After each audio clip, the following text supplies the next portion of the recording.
Amadeus, Amadeus, Amadeus, Amadeus, Amadeus. TikTok time to rock. Good evening, good morning, good afternoon to everyone who's watching from all over the world. Yes, you heard it here, folks. AP was late, very, very late.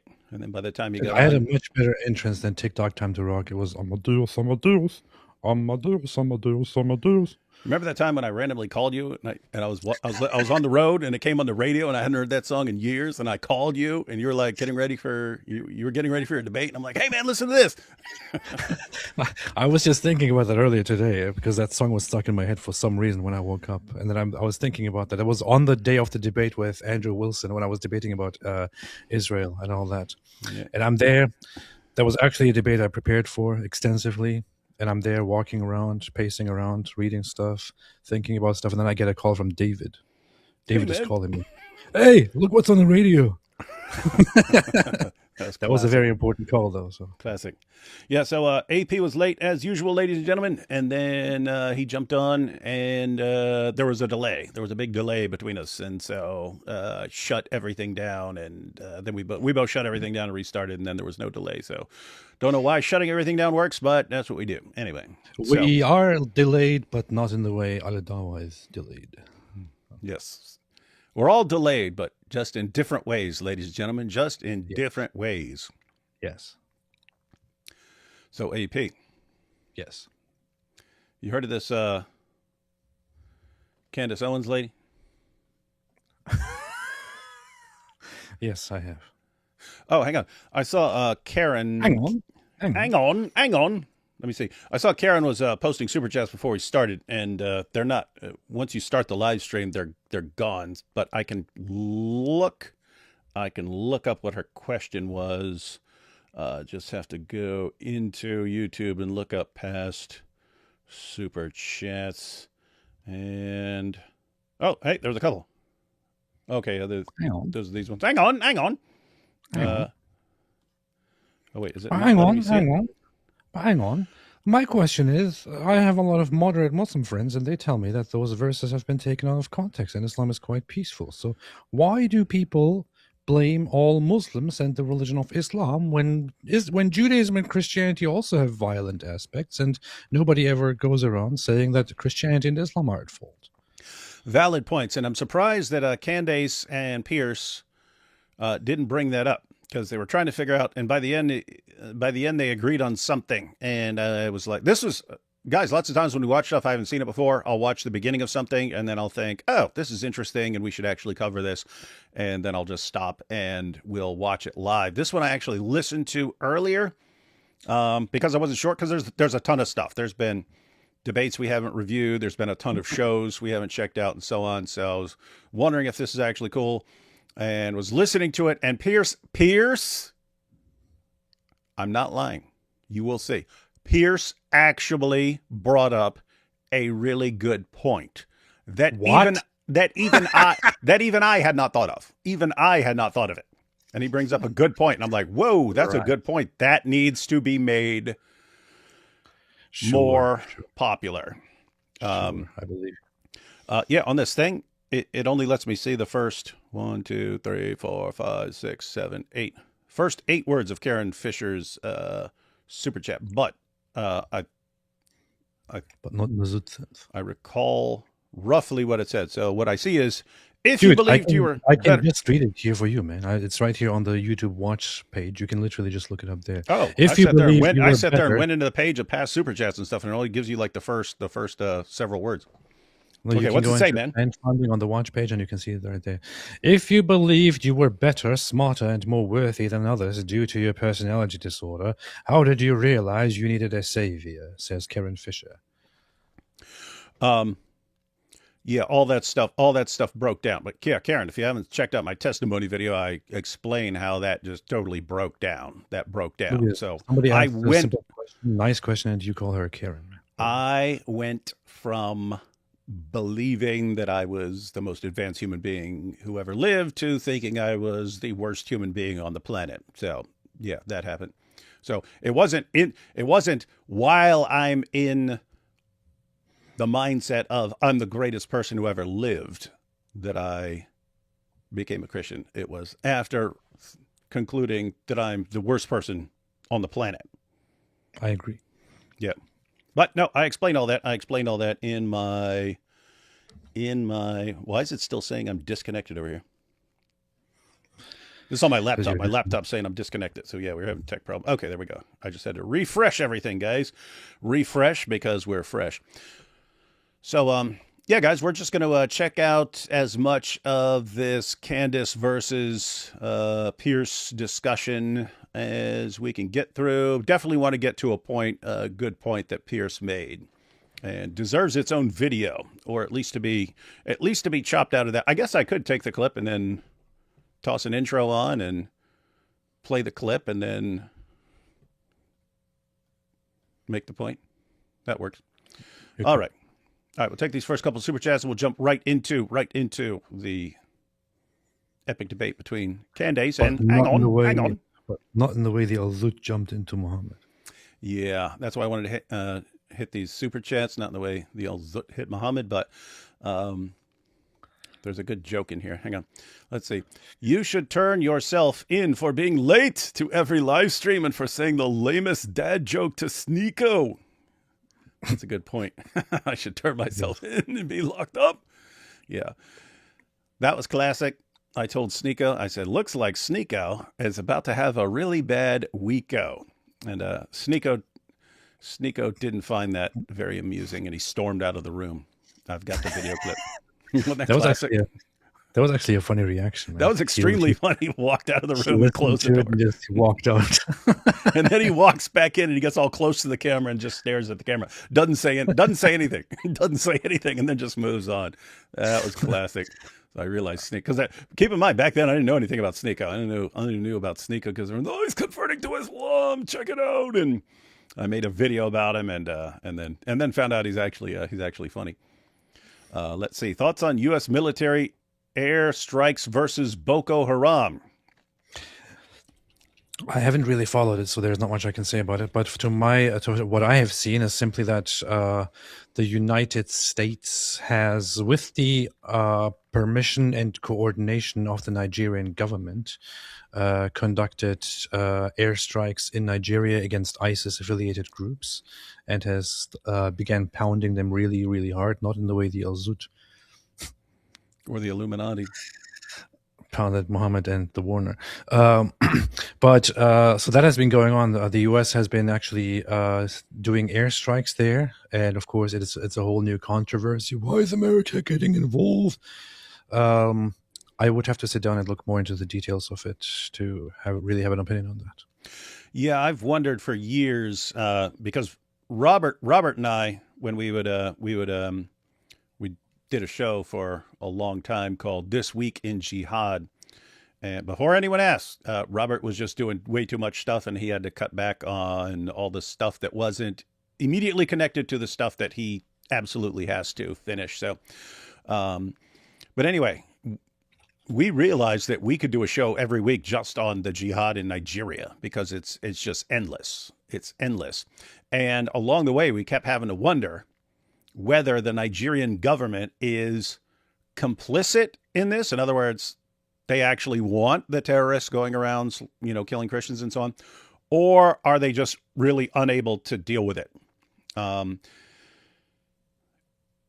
If the Nigerian government has said, "Hey, it's a U.S., it's okay we agree that you can go and bomb Boko Haram or something like that," it would sound like they are just actually kind of helpless against them, and that they would like the United States to help them. That always leads to problems, because and keep in mind, I don't know anything beyond reading a couple tweets. We, as AP pointed out, we haven't looked into this, but assuming that this bombing was with the consent of the Nigerian government, not the way the Illuminati has the consent of the Warner, and Al-Zut had the consent of Muhammad.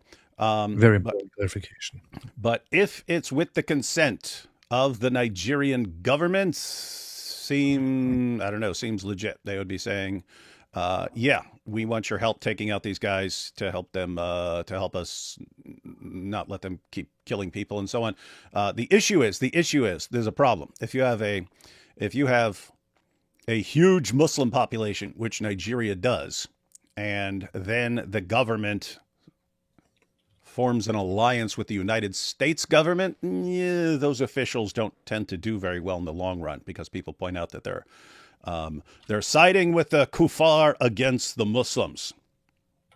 And guess what? You had that in Afghanistan, right? So you see how well that worked out long term.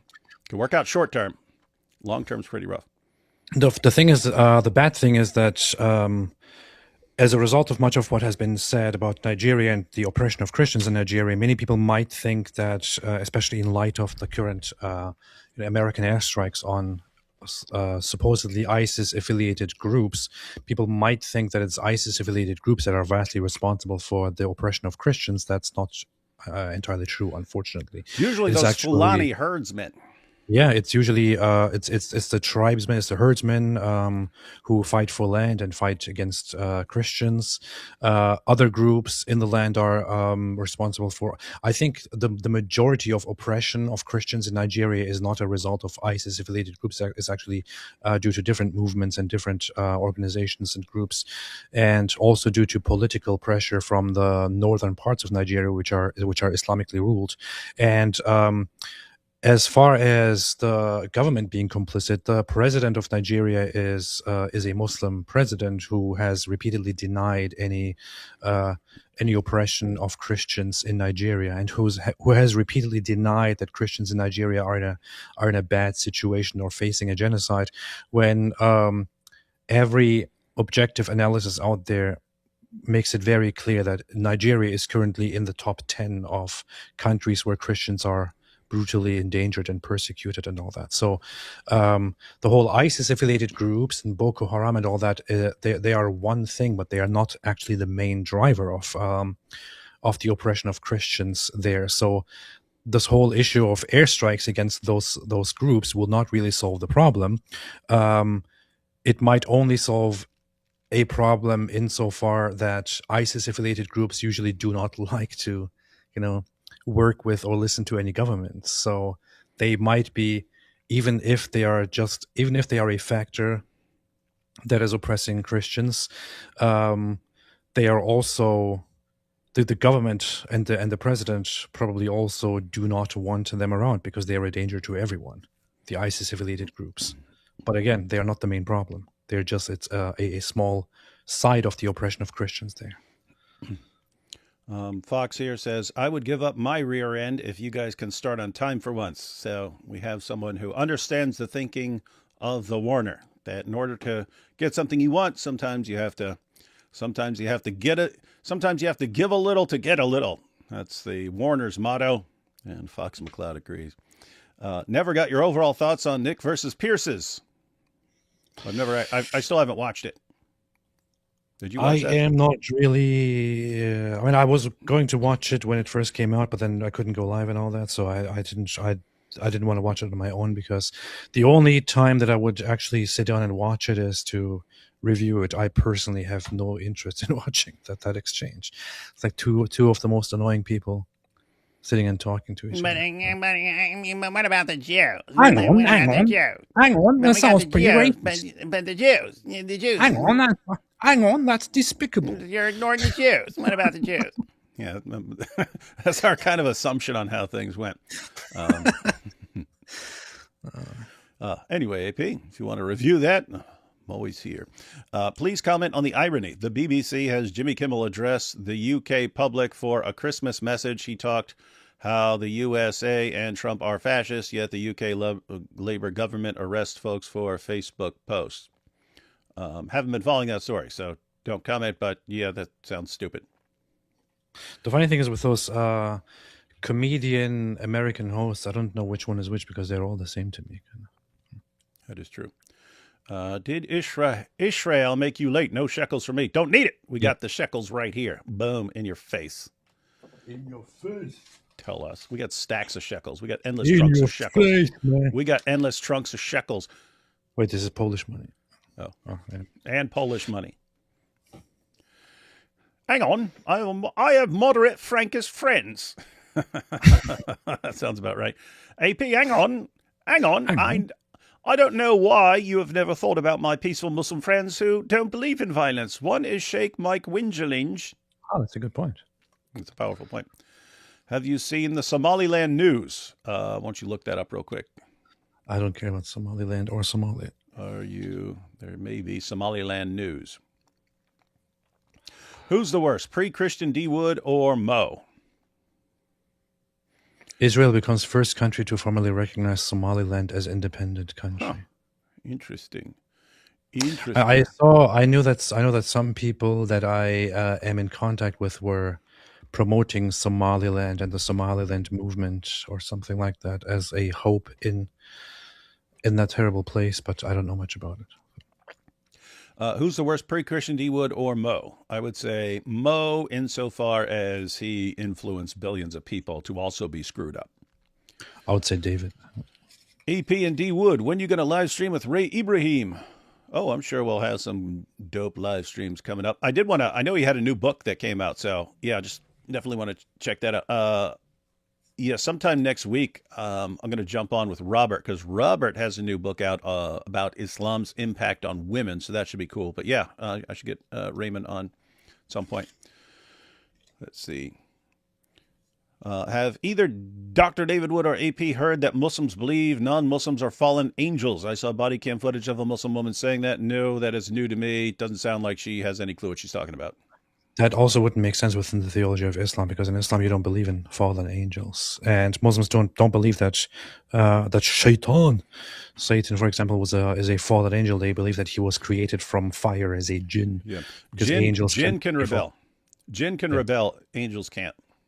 Yeah, that's what Muslims believe. Where did Jesus say, "I am God, worship me" in those exact same words? JP Uncut has brought up the greatest refutation of Christianity ever from Muslims. I would take a zut to join the frankest beekeeping order of Egyptian pilots. Who wouldn't?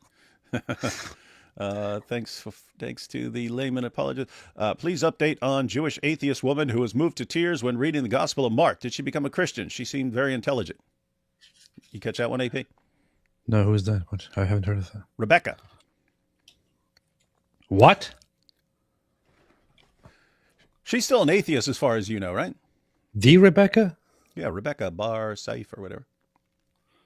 I haven't heard of that. We watched the video yesterday because we went live for Christmas to show the the Traveling Klats video, where he showed the most epic Christmas ever in Jerusalem. And dude, hijabi Muslims with Christmas decorations on them and stuff like this. It was Jews, it was Messianic Jews, it was Christians and Muslims all celebrating Christmas right there in the old city of Jerusalem, the very streets we walked over and over again while we were there. The whole place was totally decked out. Anyway, so we were watching that during a live stream, but I also played a clip from Rebecca where she commented right after reading the Gospel of Mark. She was reading the Gospel of Mark. And the reason I wanted to bring it up is just because she said something that's like totally, it would never occur. It would never occur to me or vast majority of other Christians to think about this while reading the Gospel of Mark. But she was crying because reading the Gospel of Mark, it was telling her about first century Jewish life in Israel. And, this is before the fall, before the destruction of the temple, and then expelling them from the land in the 2nd century and so on. And she was getting a glimpse into first century Jewish life before the destruction of the temple and so on. And so that was interesting because I'd never occurred to me that a Jew would be looking at it and going, "Wow, this is like first century Jewish life. This is interesting."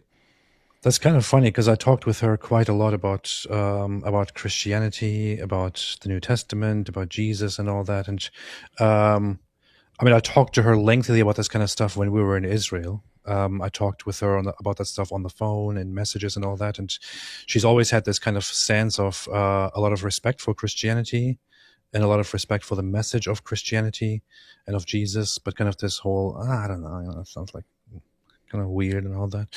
But that attitude, it's like it reminded me kind of my own attitude that I had, although mine was a little bit more positive. But that she kind of had this that she has this very respect while also dismissing it attitude toward Christianity. So it's very interesting to me how she would react to that. I got to watch that and maybe ask her about what's up. It's pretty cool. But apparently she's going to read the New Testament and like share reactions to stuff. So anyway, that's good. I mean, yeah, Jewish. She was an atheist when we were there. I don't know if she's ever changed. She like considers herself agnostic or anything else. But since then, but that's an interesting topic. So, I don't want to speak for her, but she's she's kind of she has this generally atheistic attitude, but also grants the whole divine aspect of it all. It's very complicated. She's very intelligent, but I'm also surprised by the fact that she cried, because considering that she's a total psychopath. Yeah, and then she was saying that she's like, "Oh, I hate showing emotions." She didn't say it like that, but that's what she said. Merry Christmas to Mike Winger. Ha ha, good one, guys. No one's ever thought of that joke. Guys, we don't repeat jokes here on these shows. If we make a joke, it's done. It's done. If we were to make a joke about the Warner, once we've made the joke, it's done. If we were to make a joke about Muhammad on the night of Al-Zut, one and done. Or 30 and done. Ash says, unfortunately, the Nigerian prince known for his beautiful emails has been hit in an airstrike. Sad cost of war. Darn, man. He was just about to send me $9.7 million in exchange for my bank info on how to transfer it. What? He was supposed to send me $5 million. That was going to fund us for the rest of our lives, and the U.S. screwed it up. Hey, check this out. I was in contact with him when he was supposed to send me $5 million, and I even made an agreement with him. I sent him $50,000 myself to get $5 million in return. Then he disappeared. I don't know what happened to him. So. Yeah, smart investment, but yep, bad things happen in war. Fulani ex-Muslim here. Fulani jihad since 19th century. Yep, that jihad been going on a long time. What if the real reason you're not allowed to draw Mo is because he's actually really... What is this? Minging? What is that? What does that term mean? No idea what that means. I don't know we don't know all the latest lingo. Whatever the last thing that you just said, don't say that ever again. Okay. Pray for Bangladeshi minorities. Yeah, things suck over there. Raise awareness. Yeah, and it's also a problem that when there are converts, the churches don't want to bring the converts in. Because one, they're not sure if they're real converts or if they're trying to infiltrate.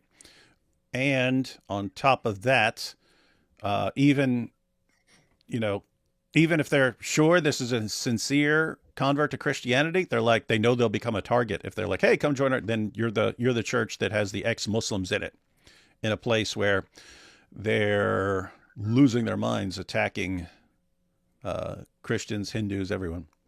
New term, slim wit. Use. Hakikachu is a slim wit. It's not bad. Hang on. Are you saying Muhammad was actually sexual? Yes.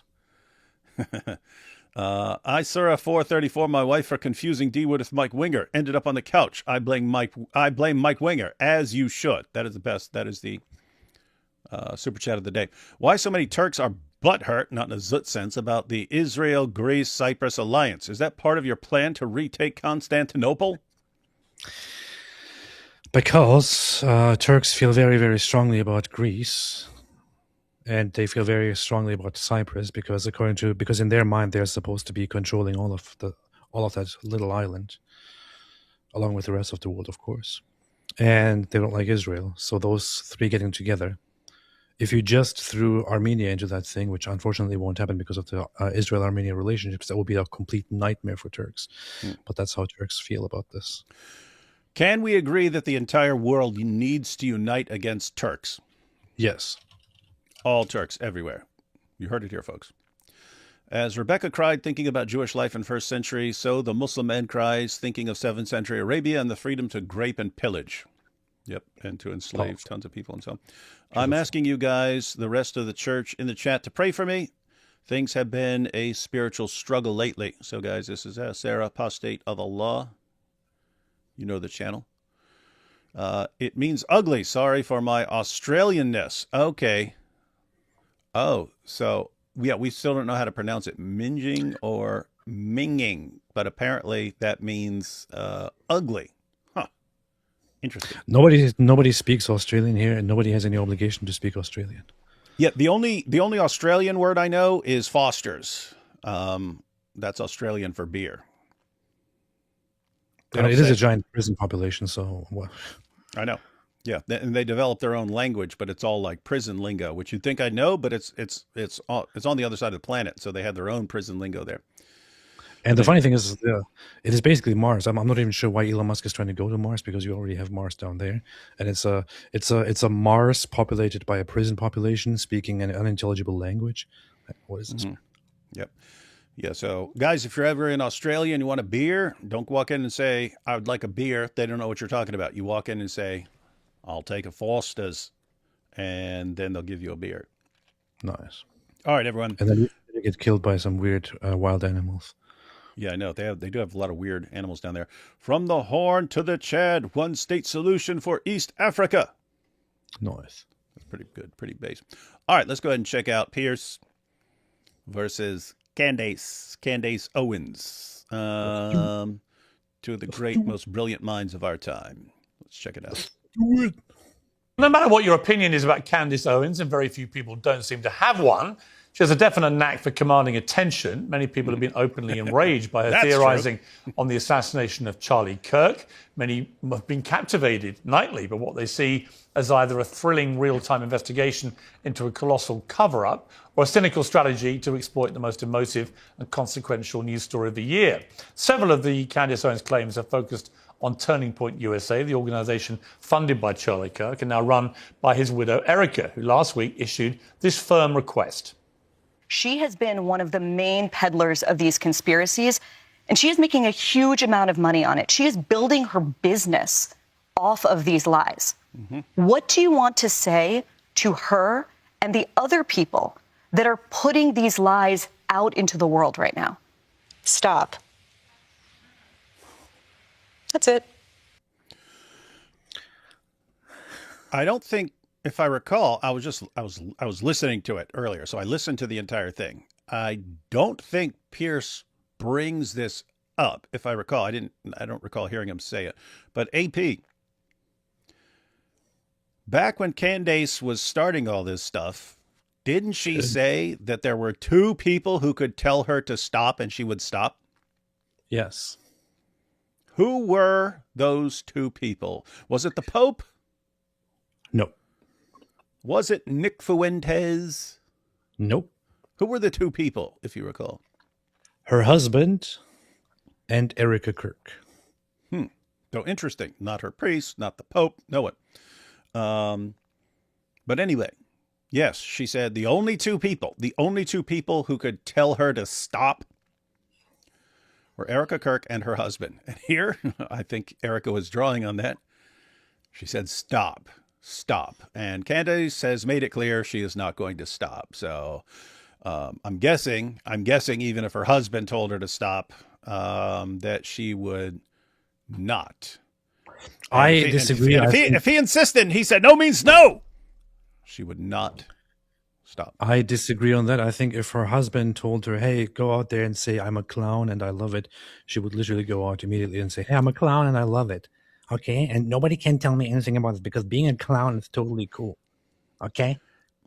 Okay? And Israel is trying to tell me not to be a clown. But I know that being a clown is the right thing. I think her husband totally has the influence on her and totally pulls the strings. I think that much of the stupidity that she spews, including the whole defense of Andrew Tate, also comes from her husband. But she definitely has no respect for Erica Kirk. She initially tried to make it look like, oh yeah, I totally respect Erica Kirk.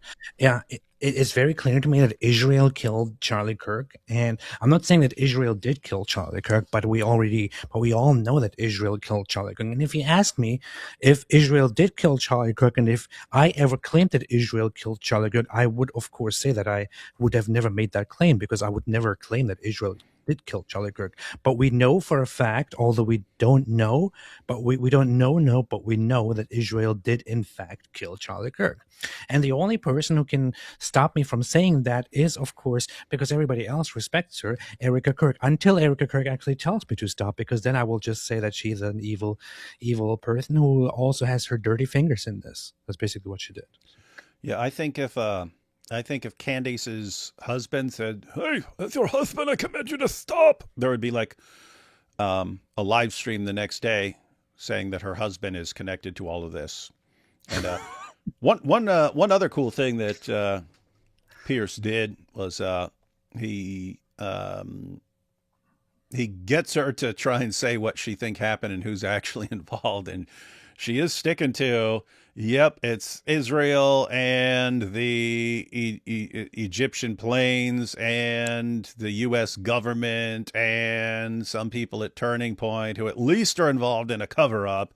So, yes, she does have this massive grand conspiracy in mind. So, but anyway, Erica just said stop.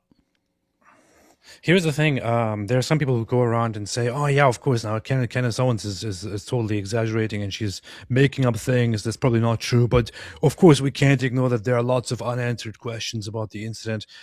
I have to say, there are no unanswered questions. There's literally nothing that is unanswered. We have all the evidence.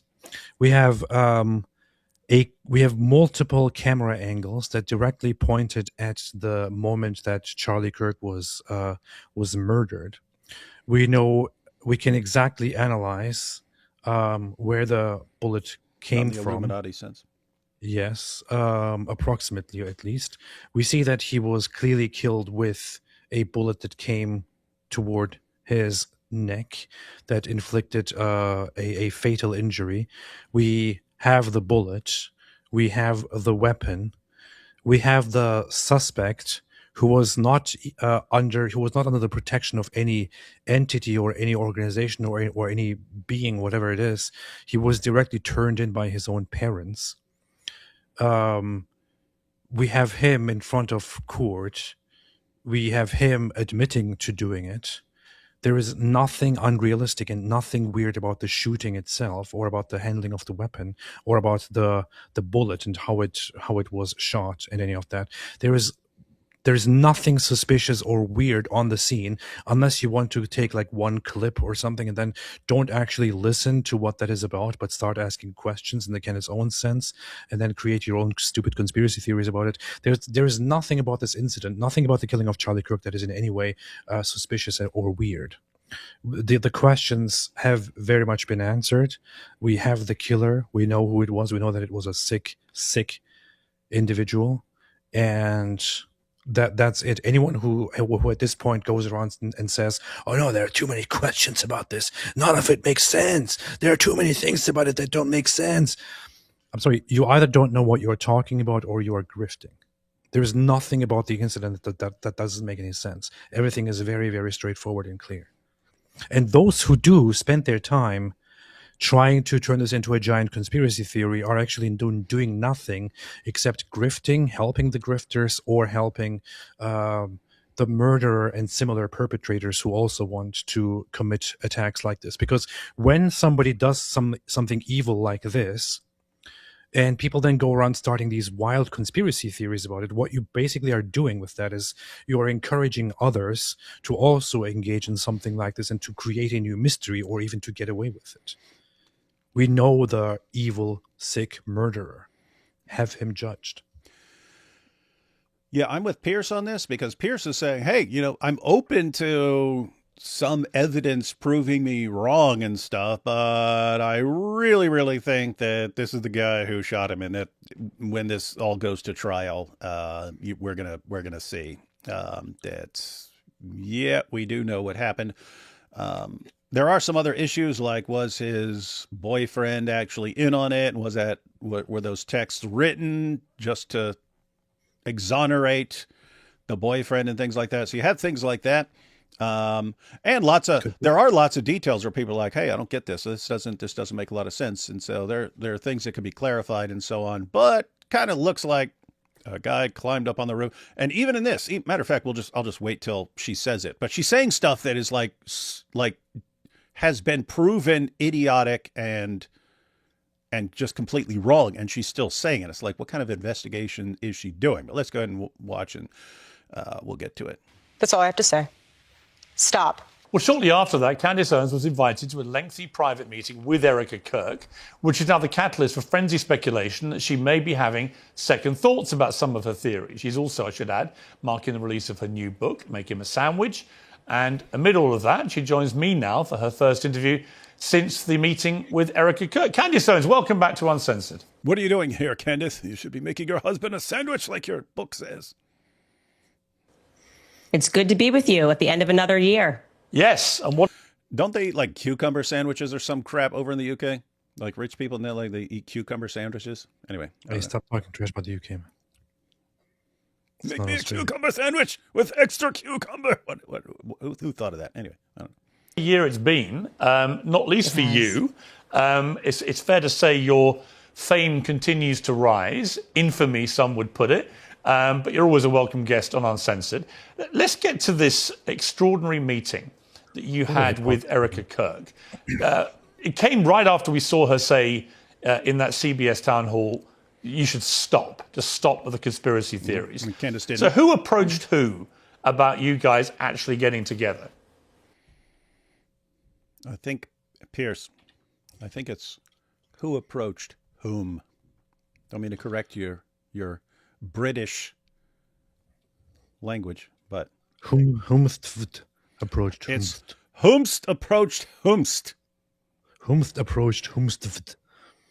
I was approached by Turning Point after Blake Neff, who works on Charlie's show, Blake. sort of fumbled this invite. I'd almost say it was a fake invite publicly. And then in the middle of the night said, oh, Candace is not able to be here tomorrow. And they never messaged me. And I think there was quite a bit of public backlash with how they went about it. It just was just not the way that we try to set meetings. And so what happened after was they reached out to. Hey, you know what's funny? She's like, hey, they invited me to something, but it comes across as fake. It's not real. Hey, Candace, you should try to set up a debate with some of the Dawa guys. You ain't seen nothing yet. You ain't seen nothing yet, sister.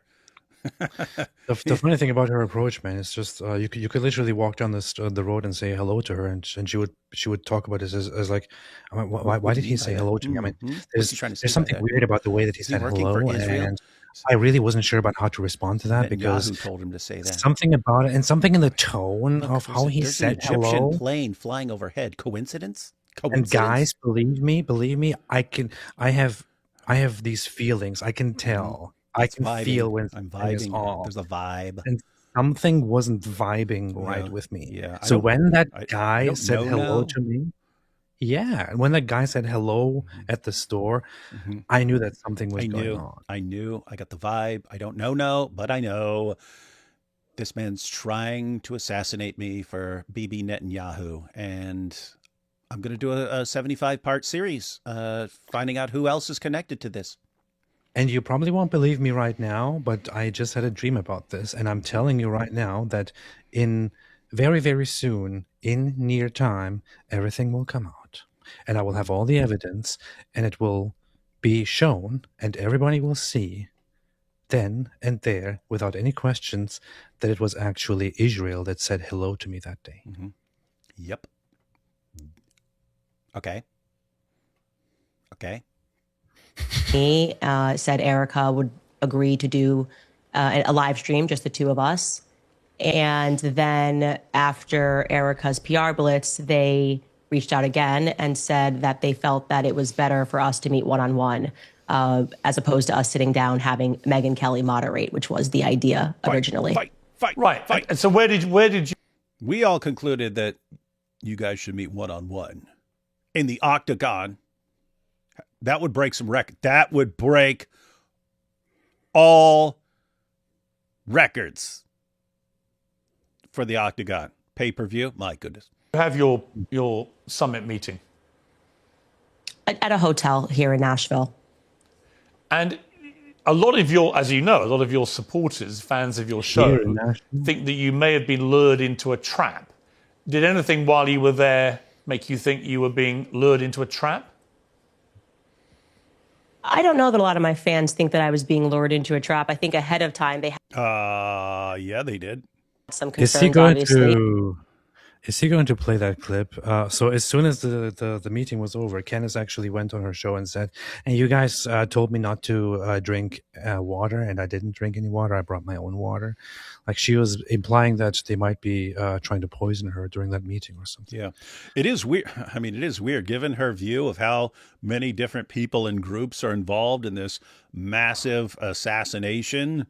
It's like, wow, it's weird that they all sit back and let you completely expose it little piece by little piece. And wow. And the funny thing is, everyone is apparently involved in this conspiracy, in this great conspiracy to endanger her and to threaten her.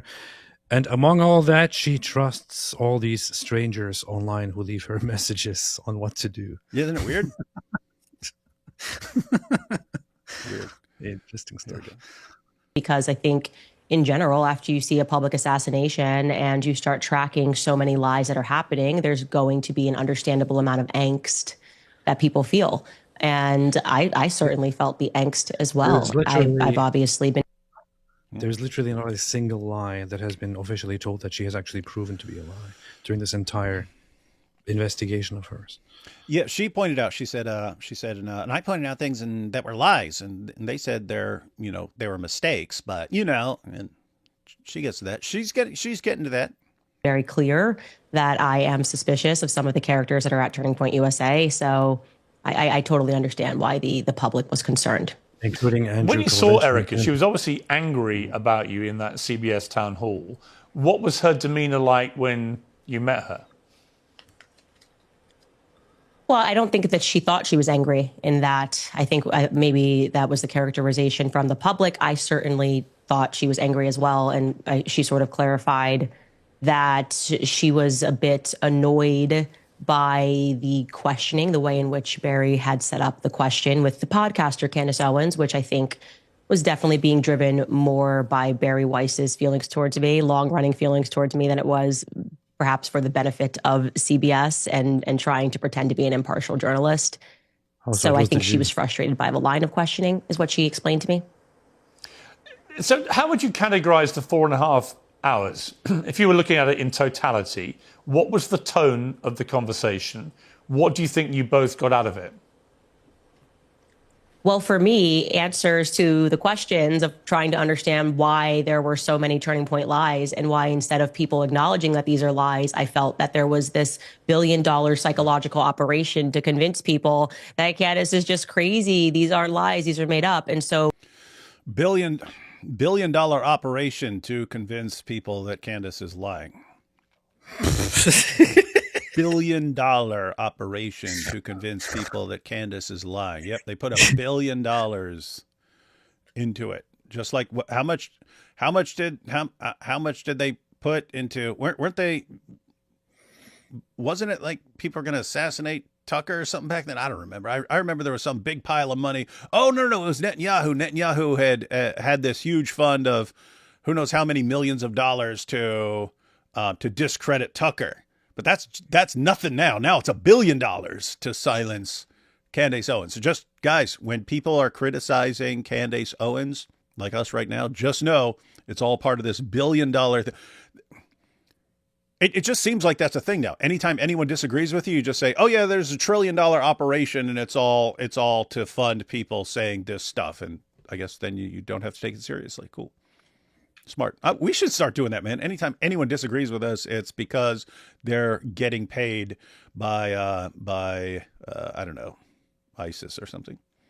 Yeah. I was very refreshed that they owned up to the lies. That was a great first step. And I think Owned up to the you know lies. what motivates that, maybe because despite having what I would assume to be the best PR agents and crisis PR agents in the world, we're moving toward a different world where people don't really care, you know, if you are friends with the people at what is it WME and CAA and what they can do for you. That sort of power is ineffectual in this day and age. And so I think they recognize that, and that the public simply doesn't believe the story that they've been fed, and the psychological operation to convince us not to believe our $1 billion psychological operation, Candace. own eyes. It's so funny or the vagueness of it all, what she describes here. It's just a bunch of word salad vomiting.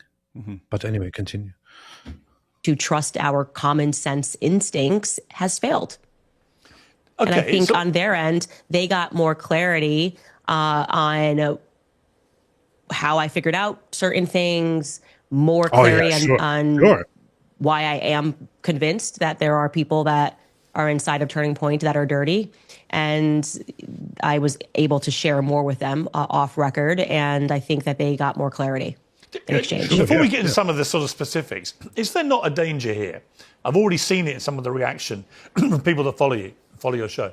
Is there not a danger that in seeking to be the one that exposes the truth, and I don't know the truth about what happened to Charlie Kirk. I work on the assumption that this lone, twisted, weirdo Tyler Robinson killed him for whatever. You can just leave it at I don't know. No matter what comes afterward, we already know you don't know anything. You don't have to clarify. We know you don't know. And I don't not know, but I don't not know. You know? Start talking like Candace, man. That's what really resonates with her fans. Piers. Yeah. And I suspect personally that is how this will play out. However, I have an open mind in the sense that we still don't really know what happened with President Kennedy's assassination. I found the attempted assassination of Donald Trump very odd in the way that that's been handled by the authorities and so on. I'm not naive. As a journalist of 40 years, I'm You're naive about Islam after being a journalist for 40 years, Piers. not naive enough to say every One of the most naive out there. single thing you've been saying is obviously baloney, because I don't know. And we'll get to some of the more specific details. But is there not a danger, Candace, that by having a 4.5-hour private meeting, rather than doing it in public, that all you're really going to do, collectively actually, you and Erica Kirk, is fuel the conspiracy theories about what you may or may not have discussed in that meeting, what part of the stuff that you've been broadcasting on your show she agrees with and doesn't agree with, and so on. Is there not a danger this is the least transparent way of going about trying to get solutions here? Well, I'm a very transparent person, so my preference was to do it publicly, but I took the offer, obviously, to have any conversation, because if I hadn't done that, then I think everything I'm been doing would have appeared disingenuous. Like, oh, Candace is pretending that she wants answers to her questions, but when she got this offer, she suddenly said she didn't want to go because it wasn't public. They would have felt like I was moving the goalpost. David, pause for a second. Right. Now, Piers is asking the question, wouldn't it be better to do all of this publicly instead of doing it privately? Because doing it privately fuels all these things. Can you imagine how it would have how it would have gone if it was a public conversation? You have Erica Kirk on one hand, who is crying whenever she's on camera, and then wiping her tears and putting on a smile, and being firm, and then being already trash talked for whenever she has wiped her tears and she puts a smile on them. Why is she not crying? Looks like she's not sad at all. What kind of wife is not sad about her dead husband? So under constant scrutiny, she's obviously not emotionally very well right now, as any person would be, except David would, because he's a psychopath. However, so she's under immense emotional pressure. She's constantly crying and trying to collect herself and standing firm. And people really want, or somebody like him, like Piers Morgan, really wants her to sit down with Candace insane Owens and have a public conversation where the main motive and the main focus is just to convince the public, and for Candace Owens to say the most absurd and insane and messed up things just to win the public over. Can you imagine how messed up that would be, especially toward Erica Kirk? I mean, you don't have to take a side or anything. It's just that's just that's an incredibly stupid expectation. So I was willing to take anything, and from their viewpoint. Dude, stop it. Not like the Warner, Candace. Not like the Warner. They felt like after the CBS News and the Fox News hits that Erica did, it was, my understanding was that they felt that it was a good idea to bring the temperature down first by having us sit down and communicate. And that doesn't mean that they necessarily say, oh, well, that's it. Now we're not going to have any other public discussion. I'm hopeful they will. I think they should. I totally agree with you. More transparency, the better. Who else was in the meeting? Erica was there. Who else was there? Justin Strife, who is the COO of Turning Point USA, and my husband was only there for a portion of it, and my cousin. So there were no lawyers, for example? No lawyers. But they did phone their lawyer because I asked the question. I was like, look, I'm open to being wrong, obviously. If there is something, which I think the media was kind of hinting at, that they had more, but they couldn't share it with the public, I said, I'm happy to keep my mouth shut, and I want to feel good walking out of here that there is something there. There is some sort of a smoking gun, and I will tell viewers just to be patient. And so they did call one of the lawyers working on this case, and it was not convincing at all. He said, in effect, all we have is what the public has seen, and we won't know more because we're investigating and looking for more. And so that just made me go, why is everybody being so over the top and ridiculous and using words like the evidence is overwhelming? It was Tyler Robinson, when they don't have anything that's overwhelming. It literally is overwhelming. It literally, actually, by any standard, is overwhelming. All right, and you can say that you can ask. You can look for the evidence. You have all the evidence in front of you nowadays. We have this thing called Google, Google, where you can, for example, ask, do we have Tyler Robinson's DNA on the weapon, for example? Yes, Tyler Robinson's DNA was found on towel wrapping suspected murder weapon. That ain't nothing. So we have his DNA left at the scene from the weapon with which we know for certain Charlie Kirk was murdered. We have the bullet, which was found directly inside the wound through which Charlie Kirk was murdered. We have his admission. We have secondary evidence and what's it called? Testimonies. We know it all.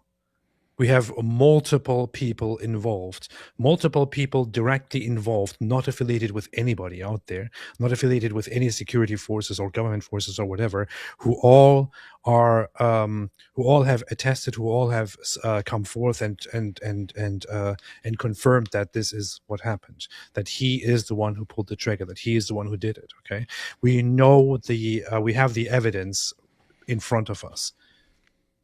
What else do you want? The evidence is overwhelming. By any standard, the evidence is overwhelming. Explain the Egyptian planes then, duh. And the trapdoor. What about the trapdoor, which we can't see, but which we know was there? And tunnels. And how about the fact that a gun from that range could never, ever kill a person like that, although the range is actually an ideal range for that weapon, but ignore that. And what about the fact that if he was hit from that distance with that weapon, it would in 150% of cases, it would have an exit wound, although there are multiple pieces of evidence where it actually doesn't have an exit wound in other cases, but we ignore those because in 150% of cases, it does have an exit wound. Stop it with these insane, stupid, nonsensical talking points, man. All right, you heard it from AP, folks. Just believe whatever the government and the media tell you to believe.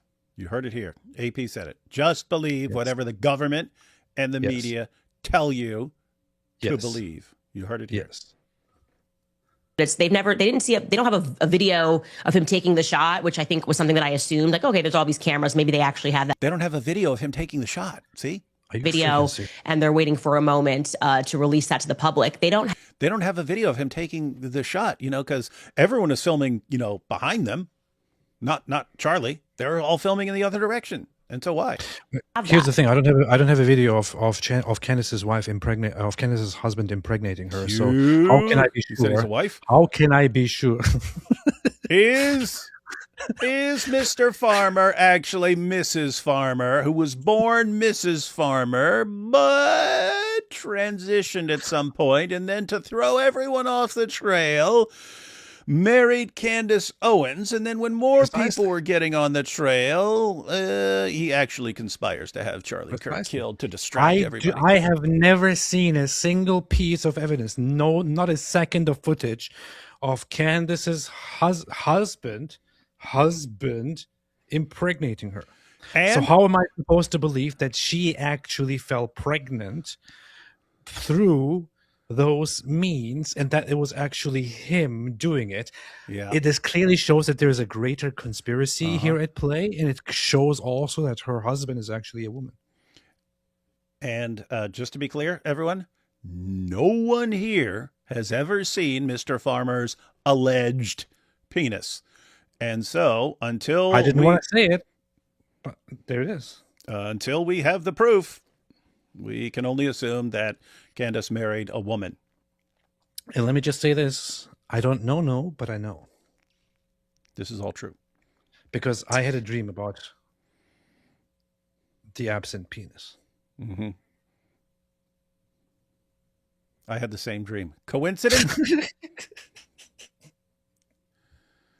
You had the same dream. That's interesting. Well, yeah, because I thought it was a Zoot dream, but one of them was Candace's husband, and I was behind the Diddy line with Abdullah ibn Masud, and we're both watching. But remember, Ibn Masud said he couldn't see their penises. What's that tell you? Well, if Mr. Farmer's one of these guys, hello, do the math, guys. This is all. Or you can just believe the media. And I just want to clarify, we're just asking questions. Just asking questions here. Or at least I can say Erica's side has not seen that. And the lawyer communicated to me that they would not have access to that until earliest would be May. That right now they're just investigating, just like we're doing back at home. Just like we're investigating whether your husband is actually a woman. Yes. Okay, you said that your motive for going to the meeting was that you would be able to come out and tell the world Tyler Robinson killed. Are you freaking kidding me? Candace said that her motive for the meeting was to come out and say, yes, Tyler Robinson, definitely. Are you kidding me? Anyone believe that? Anyone believe Candace's goal was really to firmly establish that Tyler Robinson was, in fact, the killer here, which would destroy like 50 of her live streams? Let me back that up. Not in a Zut sense or a Illuminati sense or Warner sense. Doing back at home. Okay, you said that your motive for going to the meeting was that you would be able to come out and tell the world Tyler Robinson killed Charlie Kirk. That was her goal. So trust her. Are you in a position to say that? Do you believe as a consequence of your 4.5 hours with Erica? No, shocker. I found out I was right all along and that all my insane conspiracy theories are right on the money and that they have no evidence. Do you believe that it is now... To my great surprise, it turned out I was actually right. Most likely that Tyler Robinson killed Charlie Kirk? Absolutely not. I haven't seen one piece of compelling evidence that Tyler Robinson scaled the rooftops like Spider-Man on a... Right there. Did you catch that, Spider-Man? Yeah. She's still saying that you would have to scale this building like Spider-Man. A dude already responded to that. There's a stairway that goes right up, and you just have to. The stair goes right up to it, and you just hop over this little 3 or 4 foot ledge. There's a stairway that goes right up there. Now, when he's leaving, he goes down the side of the building because he goes down the side of the building where there are no people. But to get up there, there's a stairway that goes up there. She's saying, how could this young man have scaled the building like Spider-Man? You literally have photos of it. We literally have photos of it, man. This is the kind of person that Candace Owens is when she claims, "Oh, I haven't seen a single piece of evidence of that." I mean, I don't know how he even got up there. I really do not know how he could even get up there. I mean, is he Spider-Man? I'm not saying he is Spider-Man, but is he Spider-Man? He would at the very least need an Egyptian plane to drop him on that building. Imagine you have a building, and by the way, most buildings with flat rooftops probably have some means to go up on that rooftop, especially bigger buildings. Especially there's either a stairway or a ladder on the side. And I mean, I have never seen a building that actually has any access to the rooftop. I mean, why would it have access to the rooftop? Why would it do that? I mean, that doesn't make any sense. I'm sorry, but she is 100% retarded. Okay, any building, look for any. Go out there, look for any proper modern building of that size. Especially a building built for whatever it is, for education, for whatever purposes it is. Go find the building. You will see either inside, through the inside or the outside, there is some way to access the rooftop. You don't need to talk about random rules for buildings. That particular building has a stairway that goes right up the roof, and she's acting like even if you don't know about the particulars of that building, any such building has means to access the rooftop. In fact, if there weren't any means to access the rooftop, that would be incredibly strange. So for a mildly intelligent person in this day and age, you would have to sit down. If you actually have an ounce of brain matter or honesty, that's a big if, and think about that for a second. Okay, there are lots of modern buildings in our time. Lots of modern buildings have these flat rooftops. Those flat rooftops also have certain things on them. I wonder if there are means to access those rooftops. Okay, most likely my logical conclusion, just thinking about it, is that they probably do have certain means to access those rooftops. Even if you didn't know, you probably would come to that conclusion, and then you could confirm it by simply looking it up, right? If you were mildly intelligent and curious. She is neither curious, nor is she in any way intelligent. She is an absolute retard. She is a full-blown retarded idiot. Which is why she either doesn't actually sit down and ask these questions or think about it for a second, or she simply wants to go with a narrative and doesn't ever want to second guess that narrative because she is functionally retarded. Yeah, I happen to know about roof access because I used to climb on top of buildings every chance that I could to look for ways into the building from the roof. You know what you find on those rooftops, AP? Anyone know what you find on those rooftops? What? Over and over again, I would find the same thing that I saw that was very interesting on every one of those flat rooftops. Bird bones. Lots of bird bones scattered around. Now, is that a coincidence? Or are birds in on this conspiracy? The Jews did it. Jewish Jews birds. put the birds up there. Jew birds. How can you not really see that Israel has something to do with those birds? College campus that he didn't go to, and fired one shot, a magic bullet shot. What? You can't even get through 3 seconds, man. Did you just hear that retarded other thought that she actually has in her mind? You call that a thought? That Tyler Robinson didn't go to that college. Why would he go up there to shoot Charlie Kirk when he didn't even go to that college? This is literally a legitimate thought in her head. Yeah, so these are these things that are not making sense to her. Why would a man who wants to assassinate Charlie Kirk go to a building at a college he doesn't go to where Charlie is speaking and go to a building where he could get a shot off at Charlie? It doesn't make sense. It doesn't make sense. Look, I have taken it upon myself not to. I have kind of made the decision not to be insulting toward people and all that, but I just have to break that rule here. I have to genuinely say and genuinely argue, it's not only about her. If anybody out there actually sits down and listens to Candace Owens as a legitimate person who asks real questions and who is actually smart and who is actually investigating these things, you really need to question yourself, because you have serious intelligence and thinking problems. You should probably stay away from these things altogether. If you are listening to her, I'm not sure if you are dumber than her or not. The assumption is probably that you are less intelligent than her, so dumber than her because you are following her, which would make the whole situation very, very difficult for you, or even worse for those who are near to you and those who interact with you in life outside. You might want to turn that into like a Jeff Foxworthy joke, AP. Well, like it wasn't a joke. It would go like this. It would go like,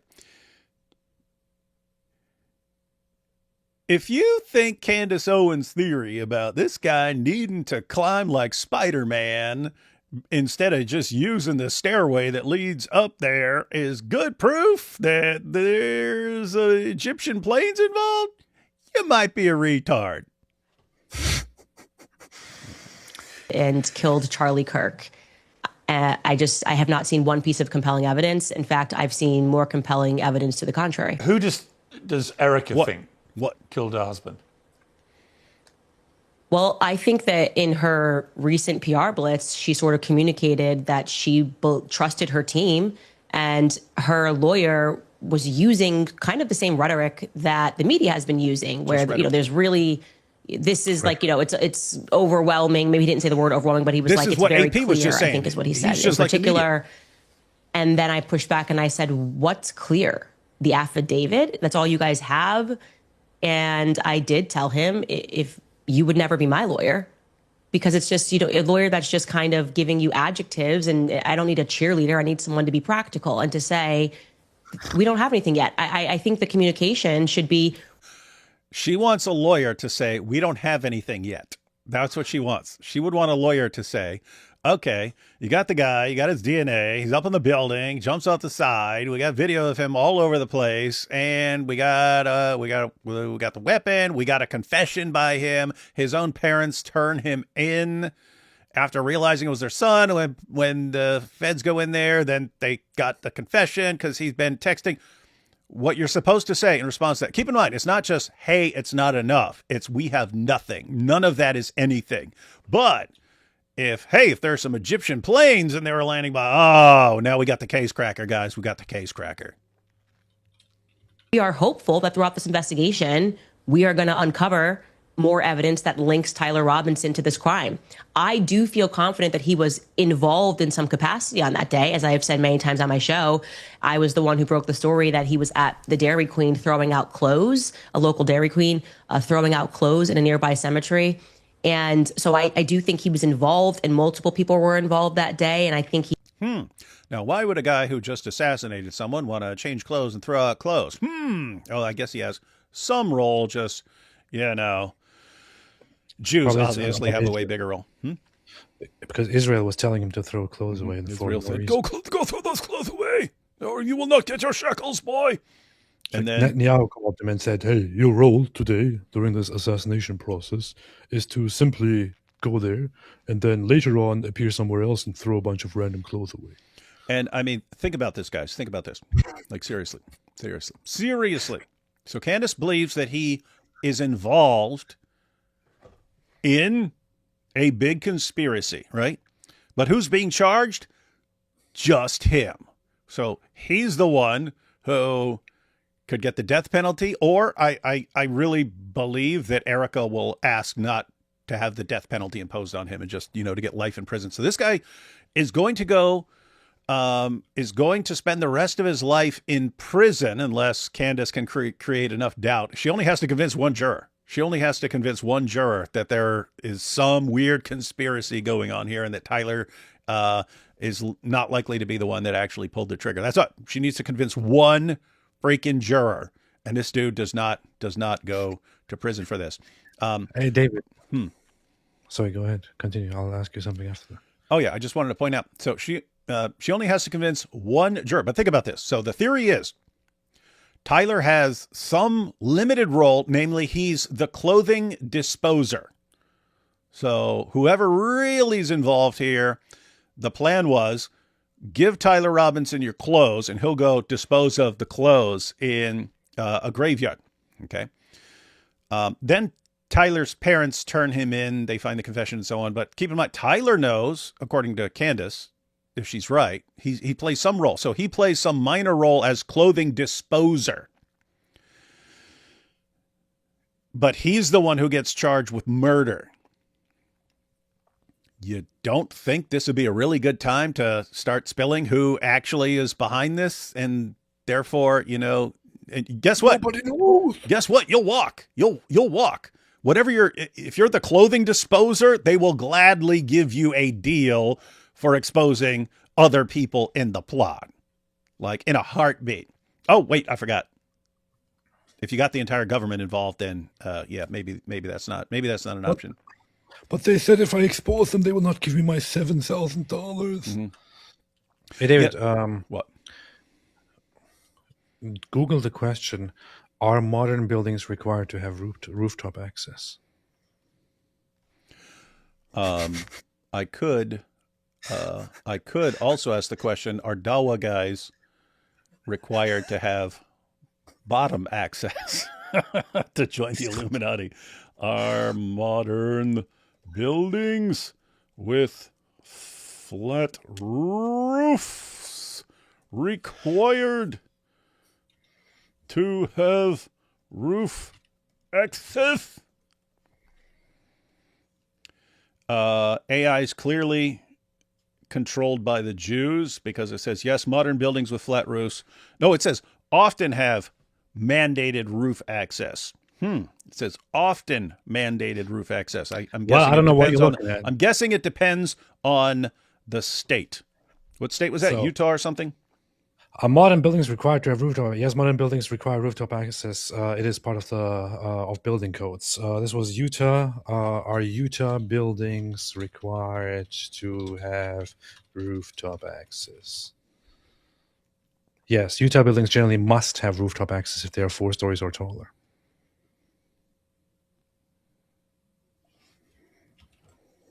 You're literally quoting the Jews, man. What kind of proof is that to someone of Candace's intellectual prowess? Anyway, watch her. So this is the quality of journalism that Candace Owens engages in, top notch.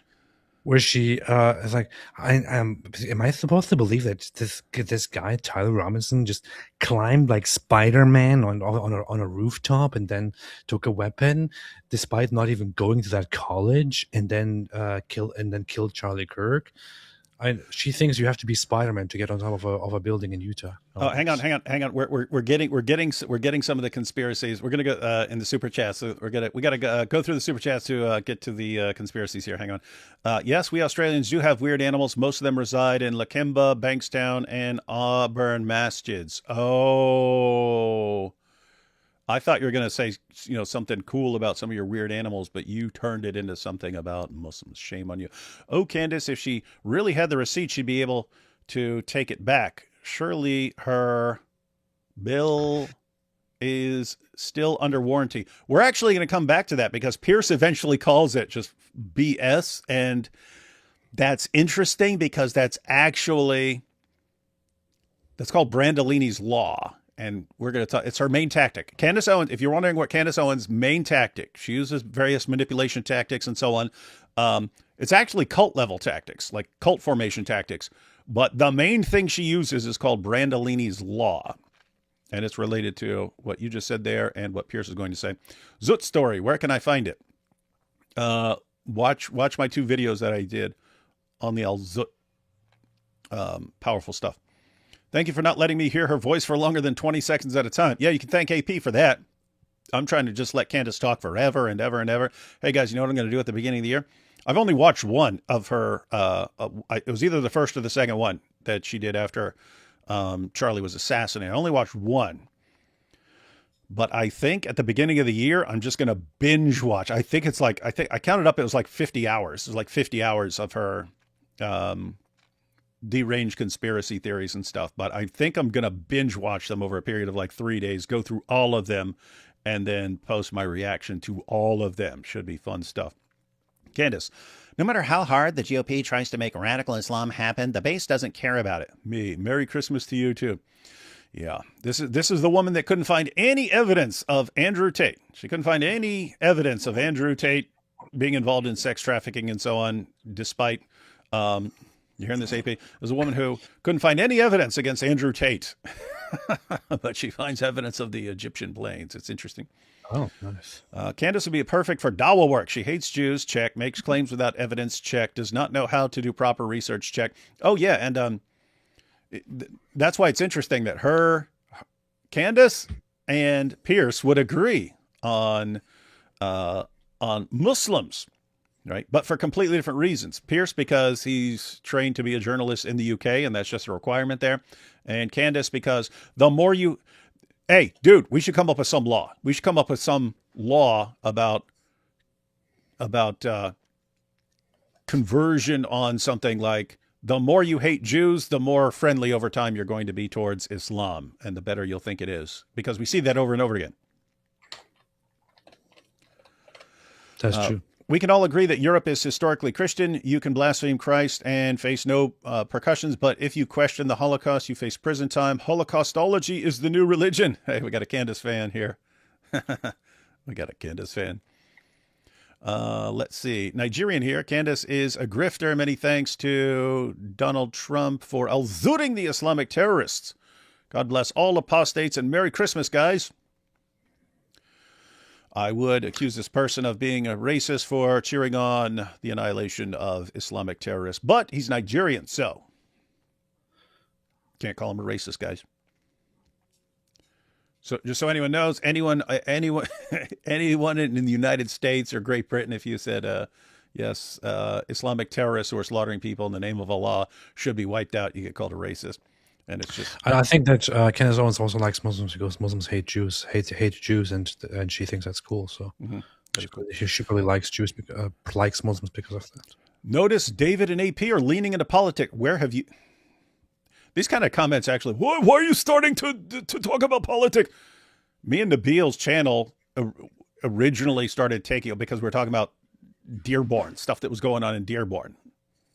That was all political, guys. Why? Because Islam is a political ideology.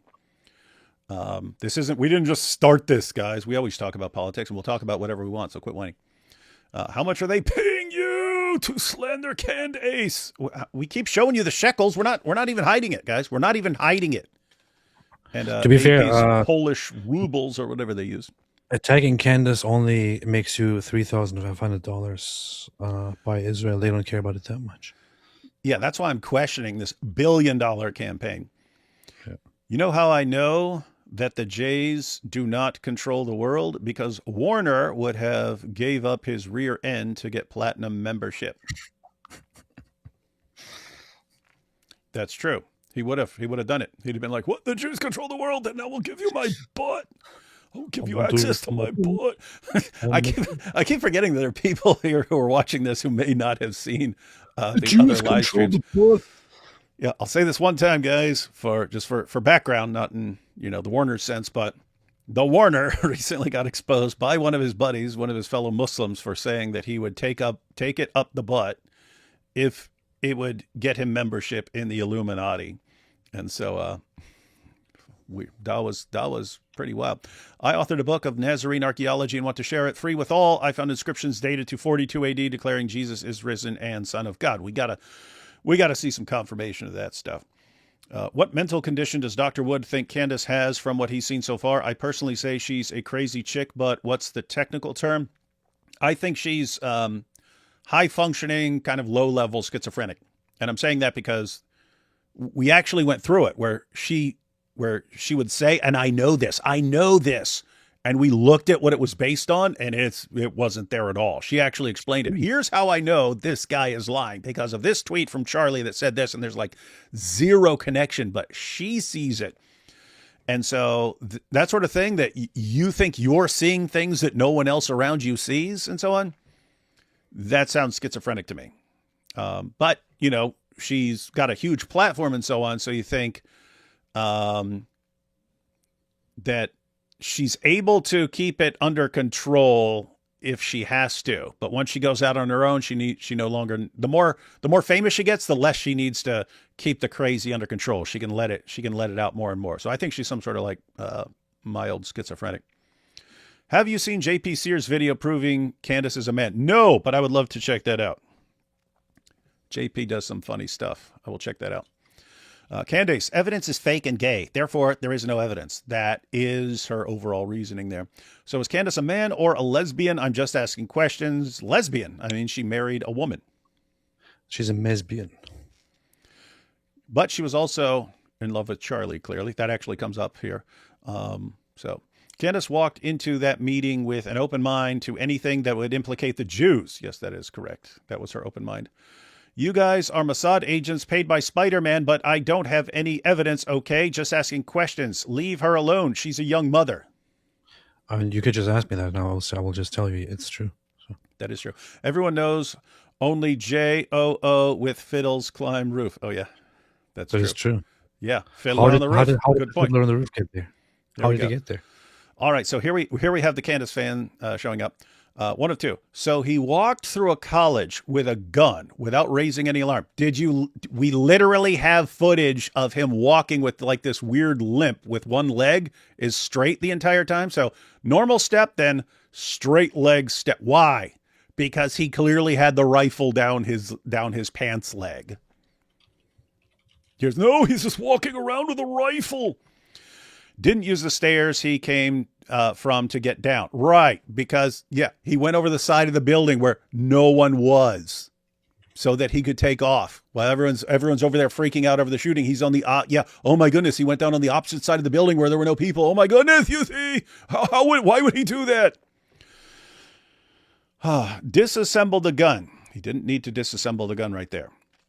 He didn't. And reassembled it faster than any trained Marine, all while not wanting to get caught, but left his grandpa rifle they could probably trace back to him. No, all this stuff about needing to disassemble and reassemble, that's not required for any of this. It's just not. I had one of these dummies recently leave one of these comments on Twitter. So they're like, look, Grok will tell you easily. So I was like, okay, let's ask Grok to fact check all these things. And Grok then fact checks it and is like, you don't need to. It doesn't take very long to assemble this gun. It also wasn't disassembled and so on. So it's quite funny. Yeah, this right here, it either means Rhode Island's new book is super dope or Raymond Ibrahim's new book is super dope. Reading it to my boys. We're going to assume it's Raymond Ibrahim and not Rhode Island. Behold the descent of the Zut and their mighty thrust. If Candace and Tuck deceive, the Zut shall come upon them from behind. Then they shall enter the ranks of the exalted. Surah al-Zut. This is all. Why are you bringing Candace and Tucker together with... Oh, because they love Islam now. Okay, all right. Hold on. No. Hey, what is this? Hold on. It's not hold on. It's hang on. It's not even hang on. It's hang on. Hang on. David, I'll say this one time, guys. Press F for doubt. You know what that means? Nice. That's from a meme. Oh. Hearing the Warner wanting to take one for the team only strengthens my iman. Yeah, that's the reaction of his 7 fans. Wood's Law. Islamophobia is inversely proportional to anti-Semitism. I'm screenshotting that. That seems like a good formulation. I might want to tweak it a little bit. And here we have, there are many more things that don't make sense about Charlie Kirk but I'm not going to spend any more money on Super Chat, so you'll actually read.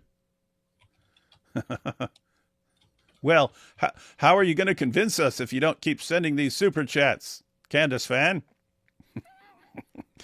Can you educate your audience on the gates of Toledo? Supposedly Muslims tolerated Jews because they were strictly monotheistic. Google for your audience. Can you educate your audience on the gates of Toledo? Supposedly Muslims tolerated Jews because they were strictly monotheistic. Google for your audience. Muslims are supposed to tolerate Jews if they are second-class citizens. That's actually part of Islam. The thing is, Muslims did initially treat the Jews as the better ones, because so they come into they come in over the sea, over the channel, and take over the subcontinent, or whatever you want to call it. What they do is they find that the Jews are being very badly mistreated in this place, and that is true. That is an unfortunate thing. Prior to the coming of Muslims, the Jews were undergoing some really harsh treatment in Iberia, and the Muslims used the Jews actually to appeal to them and to somehow help them take over the whole place. Later on, as time passed, they started mistreating the Jews the same way. You had entire pogroms against Jews. You had the mistreatment of Jews. You had repeated punishments of Jews, and so on and so forth. In fact, during the Reconquista, when the Spanish Christians were taking back the place, many Jews financed and helped them take back the place because they were sick of how Muslims treated them. See, the Jews just change which side they're on. Did pick up clothes. I had communication with Lance's family. I had communication with Tyler Robinson's family. And for some reason, Lance is being protected, which I find to be very strange. His own family thinks he's guilty of more, and they find it weird that the feds kind of glossed over him, almost as though he was a Fed operative, like he was working on behalf of them. And, we've caught the feds have lied a lot. It's just. Wait, so he's a paid operative, but so is Tyler Robinson, right? He's paid to be part of this conspiracy, and somehow they just got him, and he could get out of this instantly just by naming names. But here's the thing about the conspiracy, right? It's whatever you're claiming, it turns out to involve a lot more people, right? So if you're saying Tyler Robinson is part of this, and it's okay, then any defense lawyer for him would be saying, okay, if you're actually like tiny part of this and there's all this other stuff going, so the lawyer must be in on it, or the lawyer's being threatened, and it gets bigger and bigger and bigger and bigger and bigger, and until basically the entire world's in on it, everyone except Candace Owens, who, let's face it, is the one who profited most from this entire thing. Interesting. A fact. Turning Point USA people have lied a lot. That is a fact, which they have agreed to. They said that these were mistakes, but they, whether a mistake or not, the public was lied to. Do you hear this? They lied. Turning Point lied. They said, well, yeah, we did make some mistakes, but regardless of whether it was just mistakes, the public was lied to. Meaning, even if it's just mistakes, if you were told something that wasn't true, it was a lie. But keep in mind, right? If you're saying Turning Point lied, everyone's interpreting that as they deliberately deceive people, and therefore maybe they're trying to cover something up. If it's just mistakes, then even if they're that distinction matters. If they're mistaken about things, if they got things wrong, okay, that happens a lot. Obviously with Candace, she gets a lot of things wrong. Doesn't mean you're deliberately deceiving people if you get something wrong. But she just, it's basically the same thing. If they're just mistakes, then okay, but the public still was lied to, and therefore what? Therefore it's okay to say Turning Point's lying about this stuff. Interesting stuff. So this obviously, matters deeply to me, and it's just absurd that people would think that I'm doing this for clicks. I know Charlie. I knew Charlie. Charlie and I are very close, and it has been one of the most disgusting things ever that people, who was closer to Charlie? First and foremost, tried to start this psychological operation that Charlie and I hadn't spoken since 2019. They've lied about virtually everything that I've said on my podcast. I'm not going to let this go. Okay. Here's why I want to let her finish that thought there. You're going to see that she claims whenever there's some sort of like financial motive or some other kind of motive that you need to really look into this, because there's reason for suspicion there. If someone has some sort of money to gain for something, you really need to pay close attention to that, and so on. When someone does it to her, hey, wait a minute, you're getting piles of money and tons of clicks over this stuff. It's just disgusting. I can't believe this is disgusting. It's $1 billion operation to discredit me. This is disgusting. It's like, wait, when anyone does what you do to everyone else all day long, when anyone does the exact same thing to you and applies the exact same principle you're using, this doesn't make sense. Maybe this person's motivated by this, by money or something like this, and they did it. And that's why they got tried. Okay. But when anyone does that to you, then it's like disgusting behavior. That's what I find just baffling, man. Big hypocrite. Giant hypocrite. She says that she was close to Charlie Kirk. You know who was closer to Charlie Kirk? Erica Kirk. I would think so. You know who was also, by the way, closer to Charlie Kirk? Andrew Colvett, who is the producer and to this day co-host of the Charlie Kirk show, with whom Charlie Kirk made shows together forever. He was closer and was always in a group and was always interacting with Charlie Kirk on public things and also private things. And Candace accuses him, for example, of being evil and of being in on things and all that. So if being close to Charlie Kirk disqualifies you from wanting the best for him, or disqualifies you from seeking injustice or harming Charlie Kirk, then she's contradicting herself, because she accuses those who were much closer to Charlie than she ever was of being in on a conspiracy against Charlie Kirk. That doesn't make any sense. Guys, you getting this? Candace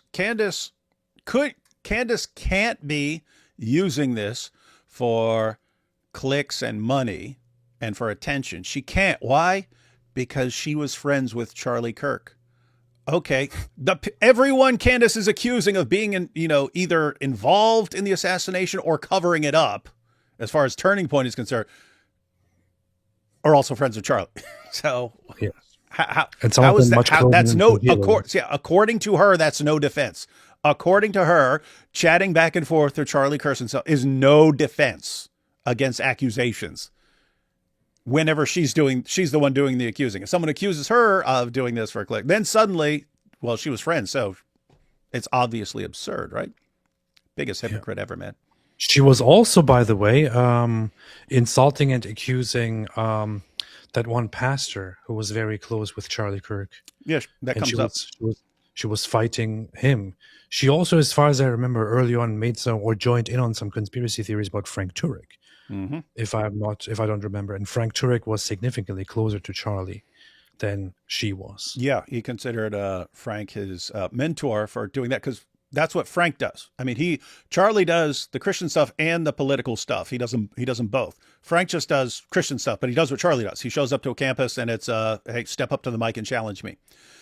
And Frank was right there. And so, yeah, and by the way, I've known Frank Turek for probably at least 15 years. We don't live in a country that is the embodiment of democratic principles if Charlie Kirk gets publicly executed and the media apparatus is doing everything they can to cover the tracks. I would keep in mind, everyone, the media is part of this. So don't leave that out. In other words, when we're thinking of the conspiracy, it's the federal government, it's Israel, it's France, it's Turning Point, it's the media, Egyptian planes, it's everyone except the guy that they arrested who had a text confession and so on. Anyway. To cover the tracks by demanding that there is no further inquiry into what happened on that day. Right, that is not a country that I can get behind. Let's get to some of the details, because it seems to me you've put up a lot of theories. There we go. But a lot of them don't seem to have a clear conclusion from you about what you actually think happened. She's just asking questions. I mean, you've been all over this now ever since Charlie was killed. In a zit sense. What do you believe happened to him? Who do you think killed him? So I can't tell you definitively who pulled the trigger. I'm not going to lie to audiences and just put something out there that's not real. I'm not just going to put something out there that's not real. Not me, not Candace Owens. You lunatic. That's what she's been doing this entire time. Yeah, this is gaslight. It's not her main tactic, guys, but gaslighting is one of the things she does over and over and over again. I never said that. It's like all over the place.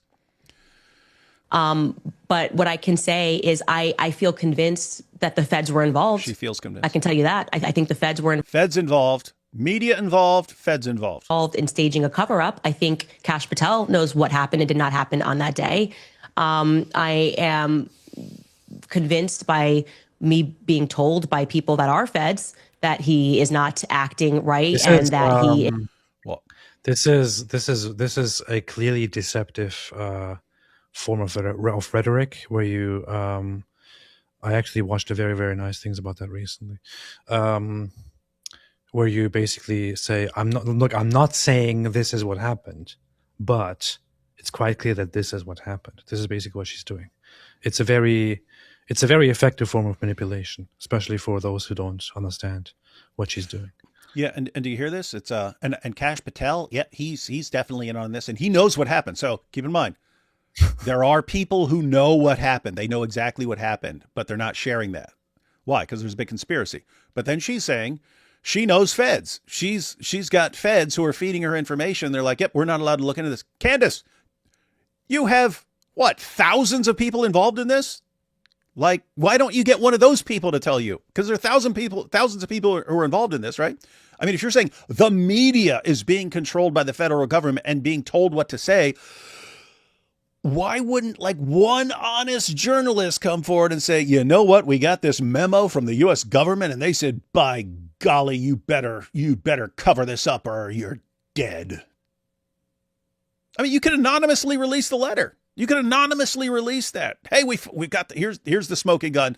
The feds are commanding us to cover this up. You've got the media is involved. It's $1 billion plot, all to silence Candace. Lots of anyway, guys, we've talked about this before. Here's the fundamental. The more people involved in your conspiracy, the more rapidly it will break down. The more people you involve. If you have like two people in a conspiracy and they're like identical twin brothers who've been completely loyal to each other their entire lives and so on.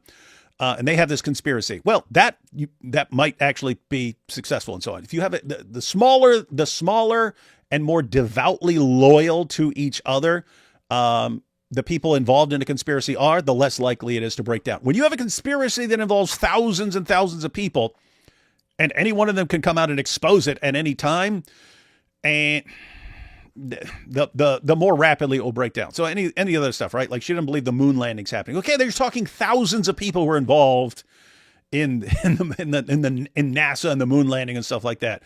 And if you're sitting there, no, and all this was filmed by Hollywood, blah blah blah blah blah, to make it look. And okay, you're talking thousands of people involved in this. 9/11, because she believes it's the Jews are behind it.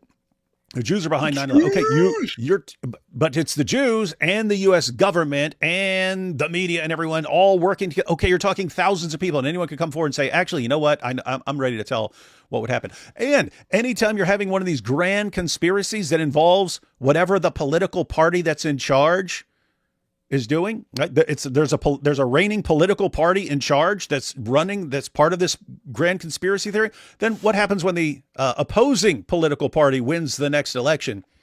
You don't think they're going to go ahead and, hey, you know what these guys did? You know what these guys did? They're behind the 9/11 attacks. They worked with Israel to bring down the two. Guess what? You've just destroyed that political party. Your rivals. You've just annihilated them, and you're the only political party standing. You wouldn't do that? Anyway, that's kind of the problem. I mean, guys, so the moon landings hoax, right, which she believes is all hoax. Anyone who's involved in that hoax could come forward at any time and say, here's my book about why this was all a conspiracy. We made it all up. And it was for this reason. And here's how it all worked. You're an instant overnight millionaire. So guess what? You have to expand the conspiracy. Now there's like, if you were to come out with a book, then there's all these assassins who are going to come in there, and just everyone in the plot knows that there's all these assassins waiting to kill them and so on. And it's still going on. And, oh gosh, guys. And then it's one conspiracy after the next, and every couple of years, there's this huge government conspiracy involving thousands of people, and anyone could just destroy their political rivals by sharing this information, but no one ever does, and so on. It involves Israel and everyone and all these nations and France and Egypt and everything. And anyone could come forward and say, hey, here's what the conspiracy is. but no one ever does it. They Newt is somehow also- get thousands of extremely diehard, loyal conspirators who never change their mind, even when they could become overnight multimillionaires just by exposing it. Nope. They just keep the conspiracy Newt is going. also how she just said that she's not going to just put something out there, you know, and then she immediately said that that Kash Patel knows exactly what's going on. I'm not just going to put something out there that I can't prove, but yeah, Kash Patel, yeah, he knows what's going on, and the feds are involved. Can you prove it? Can you prove it? No, I can't, but you know. Is not wanting to share any information. Just a couple of people are allowed to even see anything. A Fed told me that they can't even touch the Charlie Kirk file without risk of being fired, and that he's grown increasingly mad. The U.S. Marshals that were there when they were doing the quote unquote manhunt for 33 hours said that Kash Patel effectively sent them on a wild goose chase, which is what was signaled to the public when he said, "We got him," and it was actually the wrong person. And so it caused people to stop looking because they were convinced that they had the shooter. They felt that was. Well, pause. It would be very, very. This is outrageous, right? If she actually protects those people who say these things, then she is basically she's not helping with the justice as much as she claims she is. She's covering up for people who know that something is really, really wrong. wait, you mean no or no? No, no, no, no. Okay. It should be very easy for her to prove that these people actually said these things to her. It should be very easy for her to prove that there are lots of people who are talking to her like, hey, Candace, man. Hey, Mandis, look, I'm on this mission right now. I'm on this mission, yeah, and Kash Patel, you know, who's not one of us anyway, because you know what he is. He's some Hindu or something like that, you know. He's in charge of us, and he sends us out on his mission. I know for a fact that he knows exactly what's going on. Wait a minute, He but won't let us know. who put Kash Patel in charge? The Jews. I mean, she could easily prove that these things are actually being said to her. Will she do it? No. In order to allow the real perpetrators of the crimes to get away. No, but that could just be the fog of the immediacy of these things. We've seen it at Brown University. Exactly the same thing. They thought they had the killer. They thought they had the killer. It turned out to be the wrong person. Right? It doesn't mean there's any great conspiracy by the feds to cover anything up. And again, even That's a good little point by just looking at things, right? So after some attack or something, terrorist attack or anything, they'll grab someone who kind of fits a description or who is in a certain area, and then they'll grab that person and take him in and so on. If it turns out to be the wrong person, Pierce would say, okay, yeah, you're trying to figure out who's involved. You grab someone because he fits a description or something like that. Turns out he's not part of it. That's just what happens. Candace, no, that's proof of like a conspiracy that they're trying. When they say, oh, we just got someone, they're actually trying to give time to whoever really did it, and it's all part of a conspiracy. That's the reasoning here. if what you're saying is true, I don't know, maybe you're right. If what you're saying is true, what is it they're covering up? You've so far intimated or inferred something weird involving Egyptian planes. So, well, you know, what's that about? You've inferred perhaps Israeli involvement in some way. You've certainly inferred a lot of Turning Point USA involvement. That's a lot of people getting involved here. Oh, it's way more in than the that. murder of Charlie Kirk, It's way more than potentially. that. But what I'm really curious about is, given you've been all over all this and you've been airing all these theories, well, which one is it? It can't be all of these things. Is it somebody? Is it someone at Turning Point USA? I mean, who do you actually? Did you just hear it? She said it can. He said it can't be all of it. It can't be all of these. Of course it can. She said. That's interesting. Well, it can. Of course it can. Russia, China, and America, and Germany, and France, and Canada, and Israel, Israel is leading all of them together, of course, because they're all slaves of Israel. And aside from them, of course, it's just all those other places. And then also Turning Point USA. And Turning Point USA is basically in charge of America anyway. So all of those together killed Charlie. And I know this for a fact because I have some feds who are my friends and who always call me and say, "Hey, Mandis, let me tell you something new about what just happened." But I can't prove it. And I'm not just going to put some, claims without evidence out there. Yeah, So. she wouldn't do that. She wouldn't do that. That's what I mean. It's constant. It's you see her do something 1,000 times in a row, and then you ask her about something, and I would never do the thing that you've just seen me do 1,000 times in a row. I know for a fact that it Gaslight. was Israel that killed Charlie, but I would never, ever just put something out there without evidence. So I'm not going to do it. Believe was Of course, behind of this. course, it can be all of those things. And what's really ironic here is that there's a clip of Charlie in the last months leading up to his death where he speaks about the JFK assassination. And he says that multiple countries were involved, multiple people were involved, the LBJ was involved, the feds were involved. And he's correct. That is what it means. When there is a conspiracy, there are multiple people that are involved. She just said, when there's a conspiracy, there's multiple people involved. Right. That would be the definition of a conspiracy, Candace. That doesn't mean that when something happens, it's the Egyptians and the Israelis and the feds and the media and his closest friends and his wife and some a beekeeper cult and some Mormons and everyone else she accused of. Of course, there's not one person on a grassy knoll who shot JFK. Well, it might have been that. There are people who had to agree to it. There had people who would have had to. The Dallas police were involved. Candace. I'm answering your question. I'm answering your question. But my You're point asking, is, why aren't you just going to point to one person? That to me, even that seems like a part of telling people not to believe their own gut. Obviously, for this to have been pulled off, there had to have been multiple people involved. There had to have been people at Turning Point that were complicit in having this happen. Now, who knows what their motivations are? Doesn't mean. That's really important. She said there had to be, oh gosh, because later, talk about gaslighting. Later in this same interview, she says she never said that Turning Point was complicit in Charlie's assassination. She said, yeah, they're doing some sort of cover up, but she insists, I never said they were complicit. What did she say right here? Again, later in this same discussion, she says she never said what she says right here. Which is now run by his widow. You are directly accusing people in that company. The JFK assassination. And he says that multiple countries were involved, multiple people were involved, the LBJ was involved, the feds were involved.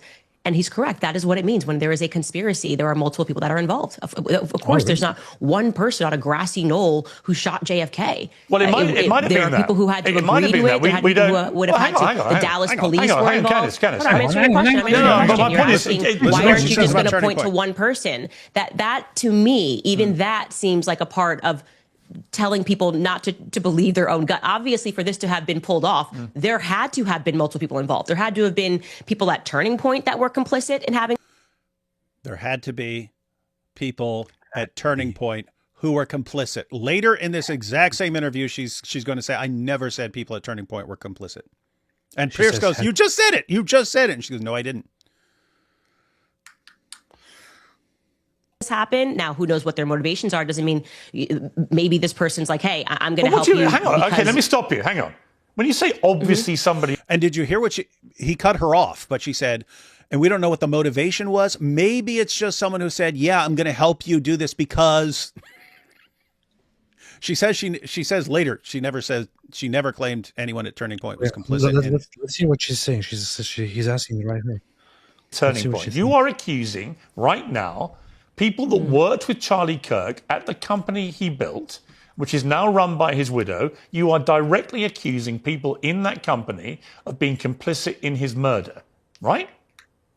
I want to just be very clear connecting that dot. So I said that when there is a conspiracy, of course, there are going to be multiple people involved. So applying that same logic to JFK, right? Knowing, as I do and as Charlie did, believe that LBJ was involved, which then implicates the feds as having been involved, which then implicates the Dallas police station as being involved. I believe Israel was obviously involved. Isn't it crazy? So Israel, the Dallas police, the feds, the president, everyone's involved in the assassination. Again, anyone in a random police officer from that time who was involved could come forward and say, yes, I can tell you what happened with the JFK assassination because I was part of the plot. I was part of the conspiracy. No one ever does. Weird. You know what the funny thing is? I have Charlie Kirk's response, the clip that she's talking about, in front of me, in which Charlie Kirk responds to a question from a listener who argues that Israel might have been behind the assassination of JFK. Charlie Kirk says that there is no evidence at all that Israel was behind the killing of JFK. That just because Israel's name appears in the documents, it doesn't mean that Israel is guilty, because Charlie himself knows that Israel is not mentioned as a guilty party in the documents, but rather as an ally in the investigations. So he says that he may very much, if there ever was a good point or an argument to be made that Israel was involved, he would like to hear that. But so far, there is no single piece of evidence that points toward it. He says that there may have been a greater conspiracy, which he also leans toward, but he says nothing. But he does not at all believe that it was Israel. I bet she will. I bet Candace will at some point make it also about Charlie Kirk also believed Israel was behind it. She just said Charlie believed that there was this bigger conspiracy. Guess what? I'll grant that there could be. I'll grant that it's reasonable that there was some actual conspiracy. Meaning, it doesn't just have to be Lee Harvey Oswald. It could be a group of people, right? That seems very plausible. The idea that you have tons of people in the police force and the feds and so on, and just it never crosses anyone's mind to come forward with this stuff after years. It was an assassination of the president, and everyone's been confused about it ever since. And there's just hundreds, if not thousands, of people involved. No, all those thousands of people involved all got paid $5 million to be quiet about it, and are still being paid $5 million on a daily basis to be quiet about it. And guess what? That's not some legally binding that wouldn't be some legally binding thing where you couldn't come forward eventually, right? You can go to another country and then say, hey, I'm releasing my book now. I'm safe and sound. And no, they're going to send the assassins. Well, too late. I would already exposed your big plot, right? Or you could just anonymously do it without leaving That's right. any trace. Anonymous. Hey, I'm not naming a name, but I was part of the police force that was in on this. That was part of this. I was a Fed who was involved in this. And here's exactly what happened. Here's how I can prove to you exactly what happened. Here's the evidence we have. Directly accusing people in that company of being complicit in his murder, right? I want to just be very clear connecting that dot. So I said that when there is a conspiracy, of course, there are going to be multiple people involved. So applying that same logic to JFK, right? Knowing, as I do, and as Charlie did believe that LBJ was involved, which then implicates the feds as having been involved, which then implicates the Dallas police station as being involved. I believe Israel was obviously involved. That they were the ones obviously involved. And if you've seen her evidence for this, here's the thing. This goes back to all you need is some hypothetical motive, and you can accuse someone of something. So her claim is JFK thought that Israel's nuclear program should be investigated. And her conclusion, well, therefore, obviously they killed her. It's like JFK almost went to nuclear war with the Soviet Union. Okay. He almost went to nuclear war with the Soviet Union. It wouldn't be them. No. It's got to be Israel. There's not tons of people and political rivals and all kinds of people that could have a motive. Guess what? The world was filled with people who would have a motive to take out the president of the United States. Why do you zero in on Israel? For the same reason you zero in on them, because there were a couple of them who owned slave ships, and you see, they ran the slave trade, and Jews and black people are perpetual enemies, and all you black people need to, if you don't know what we're talking about, that was her most recent thing about the Jews. Keep in mind, this is the crack journalist who could not find any evidence that Andrew Tate was involved in sex trafficking. So JFK was, as people may know, heavily anti-communist and heavily anti-USSR, and almost went to nuclear war with the Soviet Union. However, no, they couldn't have killed him. Why would they do that? On the other hand, it's quite obvious that Israel killed him, because he said that Israel should be held to the same standards as other countries when it comes to their nuclear program, despite the fact that JFK was also very much outspoken for the existence and the preservation of Israel, and even went to the Zionist organizations and gatherings and so on and so But forth. AP, you're making zero sense here. You're saying just because JFK was pro-Israel, therefore they wouldn't have killed him. Well, Charlie Kirk was pro-Israel, and they killed him.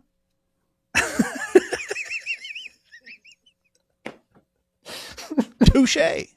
Dude, somebody's going to listen to this and like, oh yeah, see? Good point. Powerful point, David. Powerful point.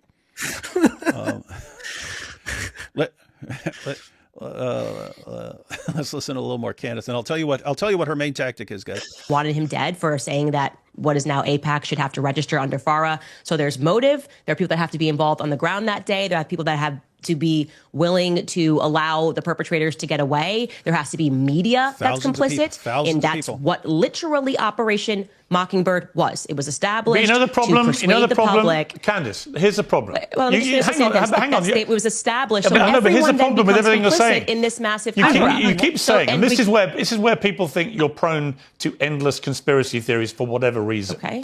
Is you keep using the phrase, they have to have been involved. So by that yardstick, what you're saying is, with JFK's assassination, and we recently had a lot of the files released, which did not conclusively prove any of these things, right? Now, again, I don't know what happened to JFK, but the one possibility you've not ruled in is it was just as simple as Lee Harvey Oswald. It might have been. We don't know, right? So when you say the media has to have been involved, impossible. The guy there who had a military background and was the one thing in life he was ever good at was shooting. No, that's ridiculous. And he totally failed at everything in life. And then you've got the most successful person in the world, and he decides to go kill him.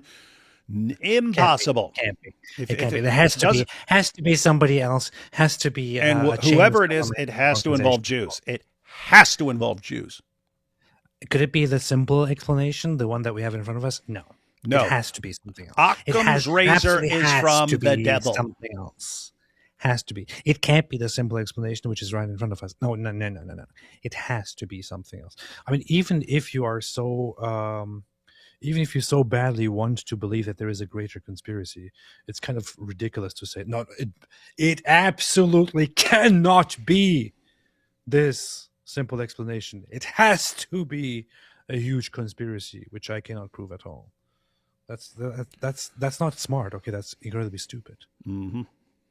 It's Lyndon been Johnson too many decades. has to have been. But my problem is you're stating all these things as We can't do facts. 63. It's such a nonsense to say that it was Lee Harvey Oswald acting. You by don't himself. know that. That's just such a nonsense. I do know it was not Lee Harvey Oswald acting by himself, and then that required national security to lock down the files, and that required the feds to impart, the CIA to impart Operation Mockingbird to convince the public that it was, you can't go against, there's a grieving widow, don't look further into it, don't believe your own eyes. But let me just say, this is your, Candace. It was this is a grand Candace, conspiracy that killed JFK. Candace, I am going to say that confidently. And I just think we have to grow up. We have to grow up. We can't keep pretending Lee Harvey Oswald killed JFK. Yeah, if you keep believing that the guy, if you keep believing that the guy with the gun shot the dude who got shot, then you're an idiot. It was the government and the Jews and the police and everyone. Fine. We can't keep doing that. That is your opinion. No, that's a fact. No, it's not a fact. It's a fact. It's not a fact. This is Piers trying to explain to her the difference between a fact and like some theory or opinion or something like that. She doesn't get it. Look, I'm going to say one thing here. It is entirely possible that there was a great conspiracy involved in the killing of JFK. It is also entirely possible, although nothing points at it at all, not a single thing actually points at it, it is entirely possible that even the killing of Charlie Kirk is the result of a larger conspiracy. It could actually be very simple.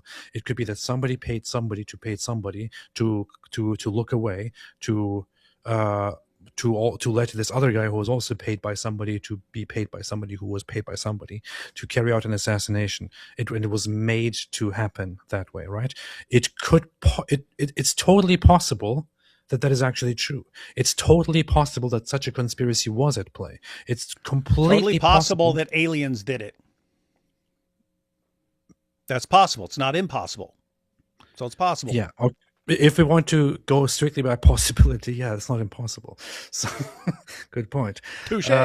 Aliens Not did probable, but and so they it is did it, and entirely they did it possible. to cause division and sow discord to weaken the population for their imminent invasion. So it is entirely possible. So I will not sit here and say, no, it's impossible. It must be this explanation. However, if that is the case, I would like to see evidence for that. If it is impossible for the murderer that we have to murder JFK, or for the murderer of Charlie Kirk to murder Charlie Kirk, if that is impossible, I would like to see the evidence that is impossible. I would like to see the proof for the impossibility of that. Mm-hmm. I would like to see some evidence which strongly suggests that there was something greater at play. There simply is none. To sit here and say, no, that's impossible. It is absolutely impossible. That is not smart. It's stupidity. It's pretty bad. Fact. The whole reason fact. there are still conspiracy theories about JFK's assassination is none of this is a fact. You are Because floating the feds it as cover your it up. theory. Because the feds are never going to admit to their own. Did you catch that? The feds are never going to admit to it, even though you would have been talking about feds from decades ago and all the people involved and the police and everyone. They all could have come forward, but they're just. We know for a fact that no one who's involved in a conspiracy is ever going to come forward. Do you realize how stupid she sounds to people? Guess what? The most common type of conspiracy is people who conspire to commit a crime. And like 5 guys work together to rob a store or something like that. Guess what? Guys. Those conspiracies break down. Police separate the people, get them in different rooms, start questioning them. Hey, that guy over there, he says you did it, and he was just, he was just watching stuff like that. Oh, what, he said that? No, he did that. And those conspiracies break down really quickly. I know. I was locked up with tons of people who were involved in a conspiracy. The idea that you just got these, like, one conspiracy after another. It's every year, and there's this huge conspiracy of thousands of people doing this thing, and no one ever bothers to come out and expose it because they'll just never allow that to happen. They'll never allow that to happen. What? Here's one question. You apparently have met many people who were in a conspiracy and who folded at some point and admitted it. However, were any of those people Jews? That's a good, well, yeah, but Ignore the one if there was one. But were any of the others Jews? that's a good point. If Jews were involved, then everyone Jews would know. don't fold. Jews don't snitch. You know, I was never locked up with anyone who was turned in by a garkid tree, because garkid don't snitch. Yeah. Piers, actually, that was an important point that Piers brought up there. Candace, if you actually had solid evidence for some theory about who's involved, then guess what? It would actually be somewhat convincing, and then it wouldn't be all these different conspiracies. It would just be the one with the evidence. But there's a reason that there's a trillion different conspiracy theories. It's because not one of them has any solid evidence. So yeah, it's also a massive violation of Occam's razor, in that you don't want to multiply causes beyond what's necessary to account for the evidence. So if you actually have good reason to think that Lee Harvey Oswald acting alone could not have done what is needed to be done, then you can say, okay, someone else is involved. And then you start, okay, what else is required? When your conspiracy ends up being just thousands and thousands of people, and then in order to to figure out how this was done, then it requires, in other words, if you figure out how the media are controlled, then you need the people doing that. And then why don't the media come forward? Well, they must be about to be assassinated, so they know they'll be assassins. So now you got this team of assassins who's involved, who's ready to kill anyone. It's like I don't know. I'm totally open to the idea that it's more than Lee Harvey Oswald, that there are other people involved. Totally reasonable. I'm totally open to the idea that it's more than Tyler Robinson, that it's this, there's more people involved. Just this, when you're bringing up this massive multi-nation conspiracy, all to explain a bullet. Okay. You sound nuts to me. Here's the thing, David. It seems that you are very much under the influence of this greater conspiracy too, because you have just referenced the so-called Occam's razor. I know for a fact, as a result of my investigations, that Occam himself never actually had a razor. He never actually owned one. So when you say Occam's razor, you are simply adopting whatever the feds and those who are involved in this giant conspiracy are telling you, and are telling you to tell others. I know for a fact that he never had a razor, and I would like to sit here and prove that he never had a razor, but of course they don't want you to know. So I know for a fact that he never had a razor, and it's actually ridiculous to believe that he did have a razor. Speaking of Jews, Ash Mays says, as someone who actually uncovered a legit conspiracy once, she has no freaking clue. That's true. There you go. So we have a Jew here in the chat saying that he actually uncovered a legit conspiracy. Has anybody else actually uncovered legit conspiracies? No. The Jew says he has uncovered it. Why? Because the Jews are involved in all the conspiracies, so it's easy for them to uncover them. Good point. Crimes. That is the reason we're still discussing it. That may be the case, but you can't prove that. Yeah, well, I can prove common sense that Lee Harvey Oswald did not stand on a So you grassy admit it's knoll your and opinion. assassinate a president. And Okay. LBJ, like Charlie says in that clip, He was in a building. The argument from common sense. Look at that. Yeah. Shocker. When you're asked for evidence, you say, well, it's common sense. I mean, it's common sense. Again, keep in mind, when this was Mott and Bailey fallacy right here. This was just Mott and Bailey fallacy right there. Guys, remember the Mott and Bailey fallacy? We talked about it years ago, but the Mott is like this little castle structure, like a tower. Why are you so obsessed with fallacy, man? Yeah. So there's the Mott, that's like the castle. Then there's the Bailey, that's the surrounding area. The Mott and Bailey fallacy is so the idea between having a little castle structure and then having the surrounding village area is that when an enemy approaches, you don't need to defend the surrounding area. You retreat to the little fortress there. You retreat to that. So the Mott and Bailey fallacy is when you're making this big claim, but when you're challenged on it, you retreat to some easier to defend claim that isn't a defense of the bigger thing that you just claimed, right? So she says there's this multi-nation conspiracy to assassinate JFK, and Jews are involved, the feds are involved, the police are involved, there's all kinds of people involved. When Piers says you can't prove that, what's your evidence for that? You have no evidence for that. She says, well, it's just common sense that it just can't be him by himself on the grass. Okay, if you wanted to say you have reason to think that it's not just him, I mean, I'd be totally open to that. What did you just defend? Oh, he's not by himself. Okay, how did that get you to grand conspiracy of multiple governments involved? How did you get to that?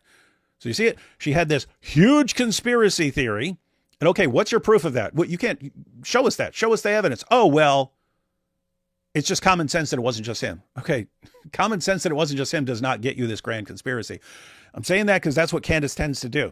Look, there's this huge conspiracy in all these different nations and Egyptian planes and the French Foreign Legion and Israel, of course, and the U.S. federal government and Kash Patel and Turning Point themselves and maybe Erica, everyone working together. Okay, what's your evidence? Well, it's just obvious that Tyler Robinson didn't work alone. Okay, that saying Tyler Robinson didn't work alone is about 100 trillion miles away from showing this grand conspiracy theory. She does this over and over again. I might need to make a video just of the various fallacies and manipulation tactics Candace uses. Still talking about the Mott and Bailey fallacy. Pretty bad. What are you talking about? Mott and Bailey fallacy was like an hour ago, dude. Where you been? people should go pursue. Yes, I know Charlie all said of the that. weird things that happened that day that were unusual, and LBJ right, decided not to ride that day. Let's get and then back suddenly he reversed course on all of JFK's let's policies, move off and from he was JFK. fighting AIPAC. Israel killed JFK. All right. Now, going back to your point about Turning Point. Did you just hear that? Wait. She's just saying how LBJ was doing it. He did it. He did it to reverse all his policies, and then right after she goes, Israel killed him.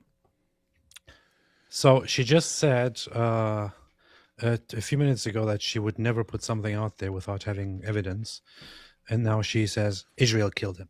Israel killed him. Israel killed him. I know this for a fact. Israel killed him. Israel did it. Israel did it. Everybody knows Israel did it. And they controlled the transatlantic slave trade. I know that Israel did it because it's just common sense. I know Israel did it because I'm really mad at Jews, and so they're behind everything. And it's just common sense. Guys, that's like fundamental to her. If she likes you, you're innocent. There can be no evidence against you. Just ask Andrew Tate, right? If she doesn't like you, no evidence is required. You obviously did it. That's freaking mental. And when I started talking trash about Jews, lots of Jews started attacking me and calling me anti-Semitic. So therefore, that's the how I Jews knew it. That's how I knew it. USA. Yes. And the ridiculous idea that implicating, this is a $100 million organization. Yeah. Common sense. If this was not even a high profile political assassination and this was just a guy who worked at a company that was $100 million, right? Common sense inquiry is, was there a financial motive for this person to be dead? Okay. You get this? Common sense is there a financial motivation? This from the woman who's gotten a ton of money from all of this. This is like Sherlock Holmes 101. And this is what I mean when I say that the public no longer trusts the media because you're acting us to be stupid. And we don't want to do that. We actually don't want to pretend that we're clinical idiots who can't assess things and go, oh, there could be a massive motive here to have Charlie dead, especially when it seems very strange that There could be. There could be. Not there is, and I know it. We just need evidence for it, and you don't provide any. You just go, this doesn't make sense, and then you come out with this deranged conspiracy theory. And we'd say, okay, agree. well, yeah, we need evidence for that. Oh, boy. I agree, and even David agrees there could be a conspiracy. I agree. There could be. I would just need to see evidence for it to take it seriously. You need. I mean, what about common sense? Yeah, see, someone like Tyler Robinson. Okay, that is granddad's rifle. Charlie gets shot. Tyler was up on the building, jumps off. His parents turn him in. Got the confession and the text. Okay, I take that seriously because there's some evidence there. When you say Israel did it, okay, what's the evidence there? But we're supposed to take that seriously. From the woman who says she won't toss out accusations like that without proof, and yet she does it every single freaking show she does. Gaslighting. Yahoo. I'm not going to be quiet about this anymore. I'm not going to be quiet about this anymore. Candace has a penis. Candace Owens has a penis. I'm not going to just put out random things out there, but Candace Owens has a penis, and isn't it quite obvious to everybody? So she's not a lesbian. She's a man who's married to a woman. She's a lesbian. Her actual name is Mandis. Well, that's what she's known as. So she has a penis, and she is trying so hard to talk about this Charlie Kirk conspiracy because this is how she gets people distracted, so that nobody ever uncovers the uncomfortable fact, which is common sense to everybody, that Candace has a penis. And maybe Turning Point was about to disclose that she has a penis, and so she did this to distract everyone. Had a clue of what happened. This guy's doing the rounds on Fox News and saying, I didn't kill Charlie Kirk. That's kind of weird. Did you feel compelled to jump on to Piers Morgan's show and say, just so everybody knows, I didn't kill Charlie Kirk? Why would he say that? So I want to... Because that's he not was... what happened. Yeah. He was specifically asked about it, which is why he responded. Yeah, he responded because he was basically asked. Laughed it off. Because people instantly started accusing Israel of being involved, so he responded. What Netanyahu was doing originally was just wishing condolences and so on and saying how sad it was because Charlie was a great friend to them. Yeah. Shocker. Why would when so many people were turning against Israel, why would Netanyahu want to come out and say, gosh, this was a guy who supported us and it's really sad that he just got killed. So that's the only reason is because he did it. So Netanyahu was asked about this, and he then dismisses it as a ridiculous thing and says, "Of course, Israel did not. Of course, Israel did not kill Charlie Kirk. Charlie Kirk was a great friend of Israel." So here's the funny thing. Here's the funny dilemma about this whole issue. Had Netanyahu not said anything, Candace would have said, "Why is he not talking about this? Mm-hmm. Why is he not? Why is he being quiet? Strangely silent. I mean, who wouldn't come out? Oh, if he's this great defender of Israel and he was on your side, why wouldn't you come out and start talking? Why wouldn't you start coming out? It's just not vibing right. It's not vibing right. I know the Jews did it. Yeah, that's the other thing. Had he been asked about it, and he said, "This is so ridiculous. I don't even want to comment on it." Candace would have said, "Why would he not comment on this? This is a very important can't give us a question. straight answer, hey? Oh. Yeah, guys, it's a problem when no matter what you do, it's evidence of your guilt. Yeah, another problem. So involved as somebody who's Candace, fighting I a wanna get- 97,000 front war. Candace, I want to get to the reality of what you're actually saying. So when you say that somebody at Turning Point USA, Charlie's company, was complicit in his murder, who was? I believe that there were multiple people at Turning Point who are, as I have said many times, my exact words are, they are engaged in a cover-up of what. Did you catch that? Watch, she's going to deny that she said they were complicit. She's saying they're engaged in a cover-up, right? She said they were complicit in the killing. Now she's only saying they were involved in a cover-up afterward. Not that you were, it's just you were told later on to help cover it up and you go along with it.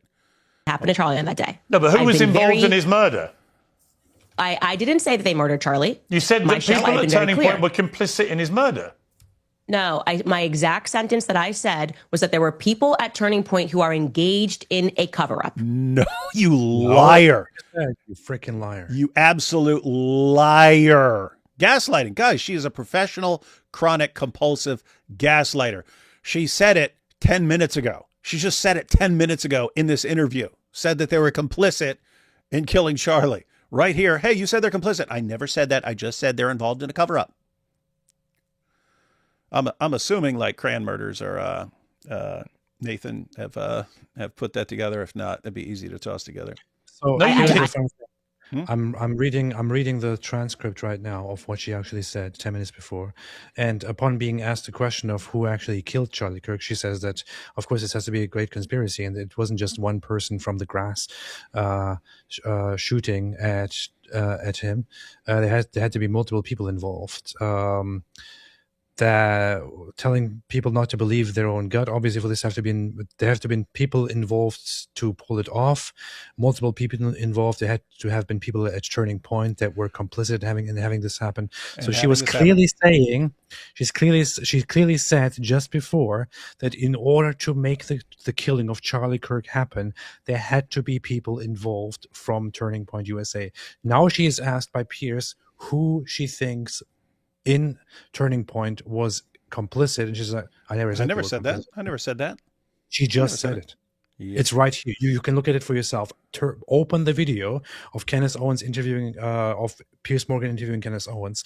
Go to minute 17 and 47 or 50 seconds, and you will see right there that she very clearly says that somebody at Turning Point had to be involved for the assassination to happen. And now she's denying that she ever said this. She is such a... And then she even says, my exact words were... No, those weren't your exact words. She clearly said that they were involved. She says, these are my exact words, and it's not anything she said at all. Gosh. Sorry, you didn't. Thoroughly. Candace, you didn't say that. You said literally. I did say that on my entire You said show. there were people at Turning Point complicit in his murder. Okay. That's what you said. When you and I were discussing, that's why I said, let's go back. I was applying the logic of a conspiracy to JFK. I said, okay, if JFK, you have people that are complicit. Of course, Let's if you forget apply JFK. that logic, if there Let's is a forget conspiracy, JFK. there's going to be multiple people that are going to be complicit And you said by the Turning time, Point. in order for a large stage murder to But happen. you specifically so said, you didn't say complicit in a cover-up. You said complicit in the murder. Because I said, who at Turning Point was involved in his murder? And Let you me said, clarify for you. Okay, you can keep saying what I said, or you can listen to what I am saying. Okay. When I was using the analogy of JFK and we were connecting it, I was basically pushing back on you because you were suggesting that, all of these people being involved would be crazy. So I was applying the analogy of what happened to JFK. Well, you actually, if you go back and listen, were suggesting that a conspiracy. I said you don't know either. He did that. Yeah, he did. You're floating theories. When we started talking about the JFK. I have to say, Piers is accurately describing what he said and accurately describing what Candace said. Candace is completely making up what she said and making up what Piers said. Huh. Interesting. And yet they're both journalists. Listen, let me make it clear. Piers, I really think you're not holding on to your thoughts Candace, here correctly. let me spell out my thought very clearly. This is, by the way, that's gaslighting. You have a mental problem. Oh, if you're not remembering this, how I'm telling you it should be remembered, you've got a mental problem. Piers, you're not holding on to your thoughts. You're not holding on to your thoughts. We started talking about JFK. The implication that you were making was that it was crazy to suggest that multiple people could have been involved at different levels. Candace. I was then connecting the dots and saying that in order for the JFK assassination to happen, there had to have been tons of people that were complicit. I understand. Right? I heard what you said. Maybe you're the person who takes the cameras down. Maybe you're the person that told him to drive that day. Maybe you're LBJ. So they're not all complicit in the murder, but they're all at different varying stages involved in the cover-up. Right? So that's what a grand conspiracy actually is. And I do believe, so you don't have to go back and we don't have to go through it. I'm telling you what I think about Turning Point. Did you hear that? We don't need to go back and we don't need to go through it. Oh, really? Yeah, we don't need to go. We don't need to go back. Just ignore what I said 10 minutes ago. Because you just said I never said that, but we know for a fact that you did say that. So of course you don't want to go back. Yeah, and you have mental problems if you think that we need to go back. Just trust me. Such a trust me when I'm telling you I never said that. I am very known for being honest about what I believe. I'm not exactly a person that you got to pull teeth on. Sure. I believe that there are people at Turning Point who are engaged in covering up what happened on that day. But were any of them engaged in the planning of the murder of Charlie Kirk?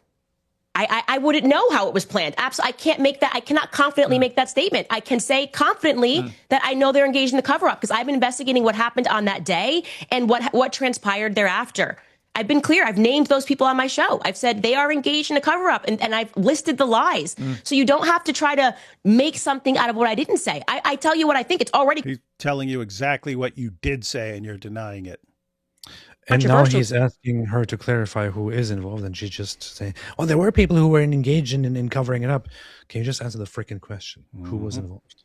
Need to get more controversial, okay? Do I think someone at Turning Point pulled the trigger? No. Obviously, I don't think someone at Turning Point pulled the trigger. Do you think anybody at Turning Point... Did anybody at Turning Point, in your opinion, know that Charlie Kirk was going to be murdered? There is specifically 2 people at Turning Point USA, and I have communicated that information to Erica and Justin Strife, that I would not be surprised if they had foreknowledge of Charlie Kirk being assassinated. But do you have any evidence? I'm not going to name... That means they were involved in the killing and thereby made the killing happen. I am not going to name those people. She just contradicted herself. She just contradicted what she just... No, she said there are 2 people that she wouldn't be surprised if they had something to do with it. That's very different from saying there are people who are complicit. Yeah, but when she says that she wouldn't be surprised if they had something to do with it, she's basically saying that they probably did have something to do with it. We'll see. People, okay, because it's not right for me to name those people until I know for a fact that they did. Did you give the name? Yeah, really? She has to know. Candace doesn't share anything until she knows for a fact, right? So she knows for a fact about the Egyptian planes and Israel and people at Turning Point and the feds, Kash Patel, the beekeeper cult, Mormons, the French, the Macrons are in this, and the French Foreign Legion, and she knows because she pointed all that out, so she must know. Did you give the names to Erica? Yes, so I absolutely did. You gave the names to Erica of 2 employees, current employees at Turning Point, who you believe were involved in the preparation for the murder of Charlie Kirk. Is that what you're saying? I told them that if I were in your shoes, these would be 2 employees that I would look further into. That's and what evidence do you have that they had any prior knowledge of the murder? Because I don't have concrete evidence is the reason why I'm not naming them. So Do you hear this? The fact that I don't have concrete evidence is why I'm not naming them right now. But, I still... It was enough for me to say they're complicit. I've been so you got no evidence, saying... but you're telling the widow that these 2 people may have been involved in the murder. But you see the problem. Well, the evidence for it is people that there was not concrete evidence. It's like you're trying to get me to say something that I never said and then asking me to defend it. No, I'm asking what evidence you've got. Let's actually go to, you're asking me privately, did I communicate to them that I think you should look further? That's called an investigation, Piers, okay? So what you're doing is a strategy of like, if somebody dies, you're saying to the police, you can't ask any questions about anybody unless you have concrete evidence. We're at the stage of investigation. I'm not saying yes, that. you can.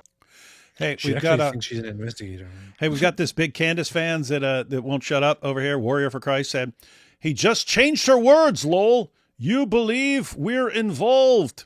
She said she wouldn't be surprised if they were. I'm talking about what she said 10 minutes ago, which apparently you took her advice when she said, no, I didn't say that. And then AP literally read the transcript, and she said people at Turning Point were complicit in the murder. She said it. Do you realize when she tells them, nope, I never said that, it doesn't matter. You can read exactly what she said. Nope. No. Gosh, Charlie was killed by Israel. Candace said it. Actually, Candace just told me that she doesn't know for a fact, so therefore she has never actually claimed it. And by the way, Charlie Kirk was definitely killed by somebody within Turning Point USA. Yeah. But wait a minute. Candace just told us that she never said such a thing. Never mind. Candace never said such a thing. Yeah. Yeah, so guys, think about this. Candace is asked by Piers, hey, who's involved in killing Charlie? And she says people at Turning Point were complicit. And then when he asks her for evidence later, I never said that. By the way, she does that over and over and over again. Israel's involved. Say, oh, really? What's your proof? I never said they did it. She does that over and over again. Everything she says in one episode, by the time someone exposes it and later on, I never said that. But you're suggesting that we can't ask questions about Israel. So. Yep.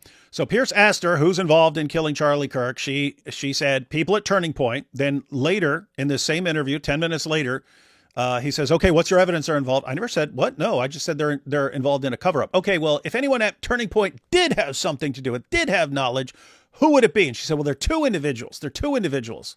Okay, obviously, when you said that there were people at Turning Point who were complicit, if these are the two you're suspicious of, that's the two you meant. And yet her fans here will say, oh no, oh my goodness, you're changing her words. Gosh, you're stupid. You deserve to be manipulated because you're freaking morons. You're basically, for a manipulator like Candace, it's like gold mine. You're the gold mine. You're the gold mine. They look for people who will believe any idiotic thing they say. And if they contradict themselves 10 minutes later and say, I never said that, and they'll just go, oh, she never said that.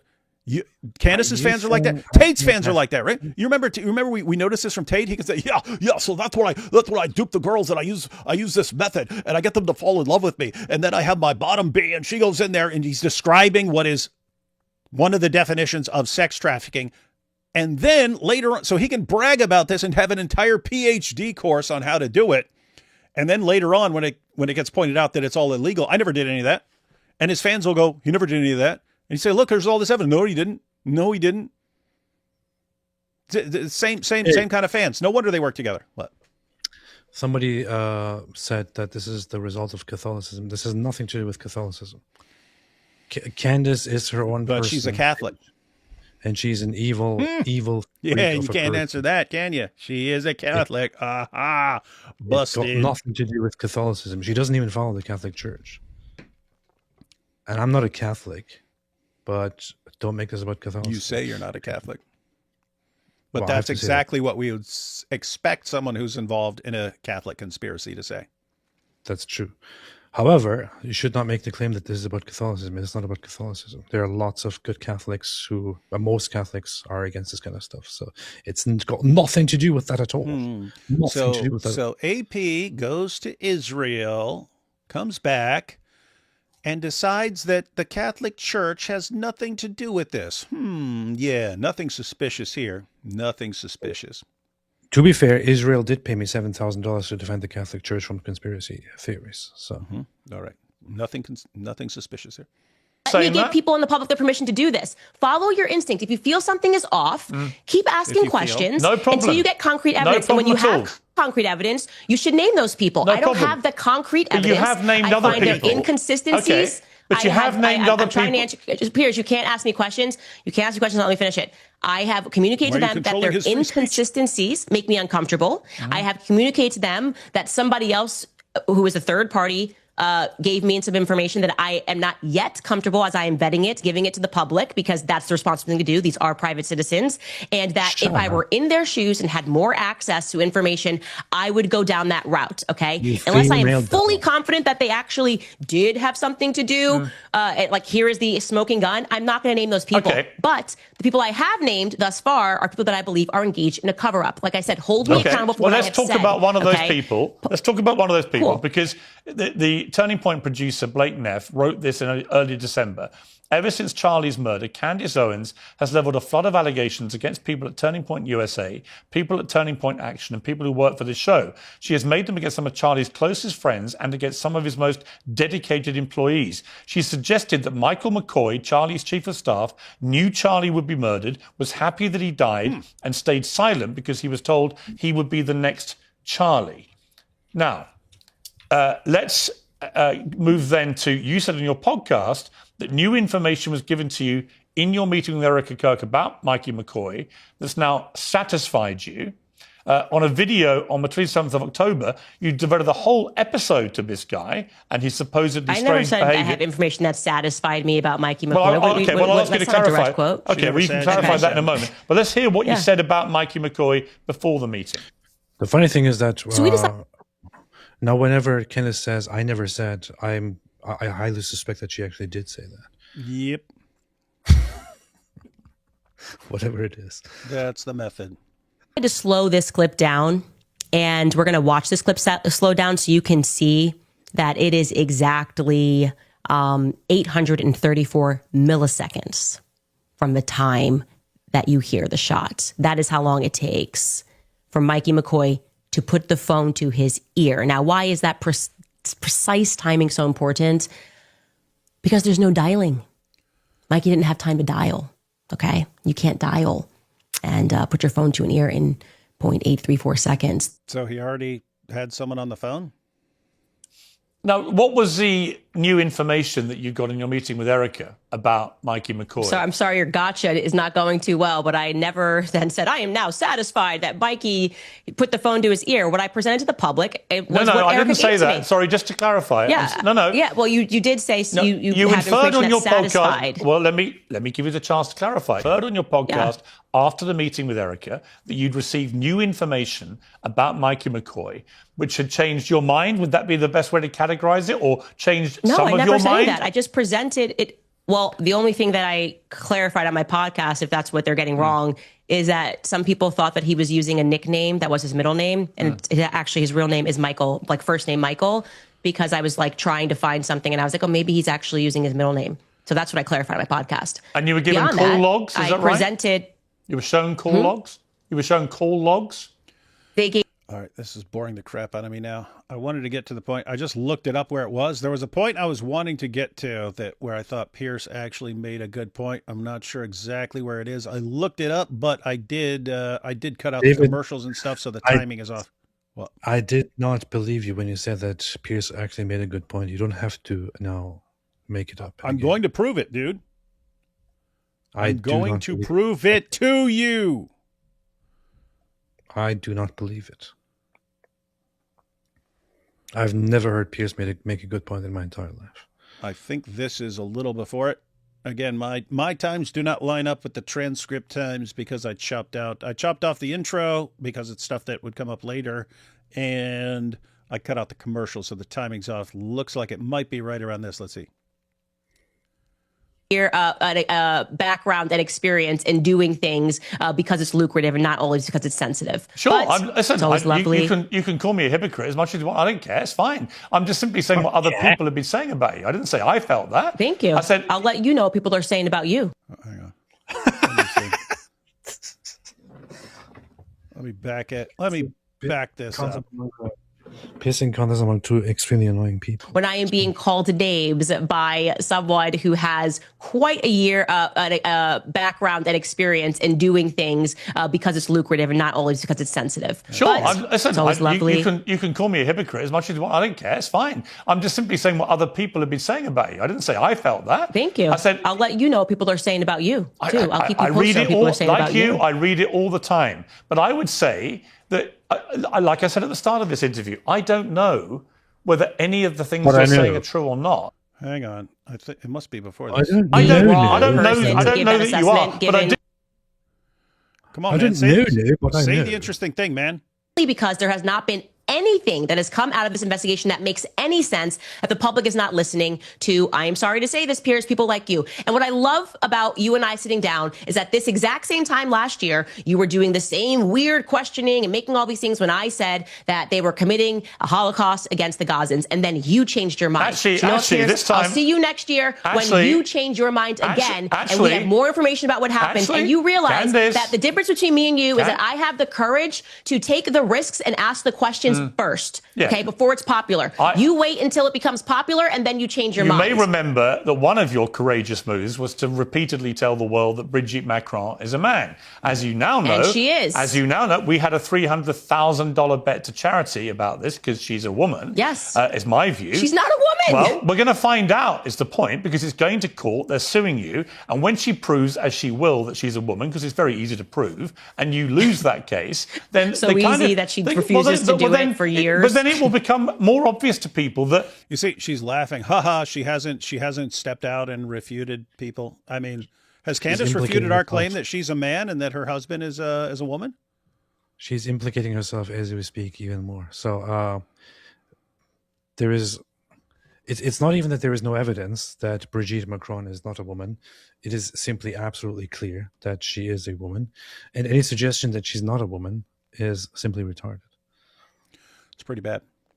look, I think you're a brilliant operator at what you do. That's, you know, I like you personally. You know that, right? None of this is personal for me about you at all. I just have watched him last year from Brigitte Macron now into the Charlie Kirk story. I think you've developed a modus operandi, which, to put it politely, is you flying what we would call in the world of journalism kites and just seeing what can cause the most merry hell, therefore get you the biggest audience, therefore make you the most amount of money. And people have, as you know, you've been widely attacked now by a lot of people who say that you're just a ghoul, a vulture. You're doing this deliberately. You're inventing things or just flying ludicrous conspiracy theories to make money. Now, again, Candace, I don't know that you are, but I do know. Celebrity. Can you not interrupt me? By your rule. I do think it's pretty rich. It's pretty rich coming from you, is all I'm going to say. That's me putting it very nicely, given your background, your career, your celebrity involvement, Princess Diana. Wrong messenger is what I'll say right off the top, okay? Wrong messenger. Okay. What you are mistaking, or I guess we're not even mistaking because you know what this is, you're talking about power versus the people. And you are always on the side of power first. You're on the side of the Israelis. It's so horrible. And, I'm going to pretend I don't see tens of thousands of Gazans dying. I've actually been very critical of the Israelis, as you know, where in the your last bread is year. buttered. Everybody I've actually knows been very Brigitte critical of the Macron Israeli has a government. penis, okay? It's very easy to present photos of 30 years of your life. Brigitte keeps teasing, Brigitte, nobody asked you for a blood test. We asked you for some photos and you refused to do. She just said no one's asking you for a blood test. I remember Candace saying, I will send my doctors to you for the blood test. And then no one's asking for a blood test. She said, I'll send my doctors to you for the blood test. What a compulsive liar, man. Gaslighter. You know what the funny thing is? She's actually expecting Brigitte Macron to act as if she was the suspect here in the story. She's expecting Brigitte Macron to actually lower herself to try and prove to the court and to her in front of everybody, to publicly humiliate herself and publicly prove to everybody that she's actually a woman, so, as if she was being suspected of a crime, as if she was suspected by the public of being guilty of something, as if there was this huge doubt. Brigitte Macron is expected to whip the invisible thing out in front of a court and make Candace satisfied and go quiet. What a stupid expectation. She is the one who is making these ridiculous accusations. I am no fan of European politicians, and certainly no fan of the Macrons or anything like that. Okay, but she is actually making these ridiculously baseless, idiotic accusations, and it actually matters more because it's about the public. She's making the public dumber. by making these conspiracy theories. She's making everybody who listens to her dumber. She is actually, I mean, watching the Kardashians is probably significantly more intellectually enriching than following her idiotic conspiracy theories here. You're just getting sucked into an idiotic, baseless, dumb conspiracy theory that probably trains your mind to be completely cancerous. As an example of what you were just talking about, this is before your time, AP, but even when I was always mock the little children. When I was in college, I was a double major in biology and philosophy, but in biology class, in anatomy and physiology, human anatomy and physiology, my professor was talking about the claim that Jamie Lee Curtis, the actress, is actually a hermaphrodite. And I just looked it up. I typed in, is Jamie Lee Curtis a hermaphrodite? It says, no, Jamie Lee Curtis is not intersex or a hermaphrodite. This is a persistent Hollywood myth, and she has publicly confirmed she doesn't have any intersex conditions. She is the daughter of actors Tony Curtis and Janet Leigh, is married to Christopher Guest, and is known for her acting career. But yeah, so she didn't respond to this for years. And people would ask her about it, and she would just go, do you seriously expect me to respond to this? People kind of understand if anyone can just raise an accusation against you and then you have to start letting them examine your body and so on to prove them wrong. That's kind of dangerous. She's saying, like, just ignore the nonsense. But yeah, it is weird to say. I can say, hey, you lady, you're a man, and then it's on you. It's your obligation to prove me wrong. And if you just take me to court over it, well, I'll say, well, why didn't you go the easy route and just prove it? Well, I shouldn't have to do that. But if I'm going to prove you wrong, I'm going to do it in court, where you're going to have to pay me piles and piles and piles of money as a warning to other people. So that's I hope that Candace actually does what she says and hires those dumb lawyers that fit her expectations of what a lawyer is supposed to be. I hope that she sues people left and right, and that she gets sued left and right, and that she always goes with her expectation of what a lawyer should be doing. Good luck, Candace. Find out, and everybody knows Candace, that we're Charlie gonna find Kirk out. was not shot by Tyler Robinson on a rooftop. I am sorry that in this day and age, there seems to be such a shortage of testosterone that a woman has to be the person that states the obvious, right? That's her. The other thing she does now. That the reason you don't go with her in her conspiracy theories is because you're low testosterone. You're not really manly, and so a woman has to be the one putting out all this stuff, and because she's the only one with courage. I invite you to join me, and I know that you will by the end of next year, because CCTV footage of Tyler Robinson climbing down the roof, but whatever. I'm not going to get away with what they did to my friend Charlie Kirk, and I am not going to change my mind, least of all when I am being called names by someone who has quite a year, background and experience in doing things because it's lucrative and not always because it's sensitive. Sure, listen, it's always lovely. You can call me a hypocrite as much as you want. I don't care. It's fine. I'm just simply saying what other people have been saying about you. I didn't say I felt that. Thank you. I said I'll let you know what people are saying about you too. I'll keep you I posted read on it what people all, are saying like about you. I read it all the time. But I would say that, like I said at the start of this interview, I don't know whether any of the things. Yeah, AP said it, and she hasn't offered any proof to the contrary. Everybody knows that Candace Owens has a penis. And that her husband has a vagina. And that he's the one who actually gave birth to their children. Yes. We know this for a fact. Everybody knows it, but nobody has the balls. No, but we know it. And yeah, no one else except us has the ball. We're the only ones willing to ask these questions, guys. We're the only ones willing to do it. Nobody else has the balls to admit it, because all those who are supposed to have balls actually don't have balls because they're all women. All right, we're getting to the point where Piers actually raised a good point here. Right. He raised multiple good points along the way, but this is one I didn't think of. True or not, I just do know you're saying a huge amount of stuff. It's making you very wealthy. You're getting millions and millions of people coming in, which by the way, what is this idea that it's making me very wealthy? Can you actually explain that? Doesn't she have like 150,000, 200,000 people watching live? Like, it's just super chat, 100, 200, 100. Why is she acting so outraged about this? Let me check here quickly. Candace Owens. Let's check her channel here. So for the last month, everything she talked about, every single show was about Charlie Kirk. Okay, estimated monthly earnings are somewhere at the higher end of $160,000 for that, nearly $200,000 simply from YouTube ads. Just from YouTube ads, guys, not from all the ads she puts into her videos. Yes, that's just so the YouTube ad from revenue. YouTube ads, just from YouTube ads, for only talking about Charlie Kirk conspiracy theories, she makes only from those YouTube ads, and that's not even the beginning of it. She makes, oh my gosh, actually, that's completely wrong. Wait a minute. Well, according to my system here, which comes from IQ Analyzing, which is a system, it says estimated monthly earnings somewhere between $176,000 and $528,000. So $500,000, up to $500,000. That's the ad revenue? Yeah. And so that's the YouTube ad revenue. That is different from all the paid sponsorships that she has throughout her her live streams and so on. My guesstimate would be, considering that she has a largely Western audience and thereby runs her videos in countries where ads bring in a lot of money, is that it is somewhere in the higher end. So she probably at least makes over $300,000 per month simply talking about Charlie Kirk conspiracy theories.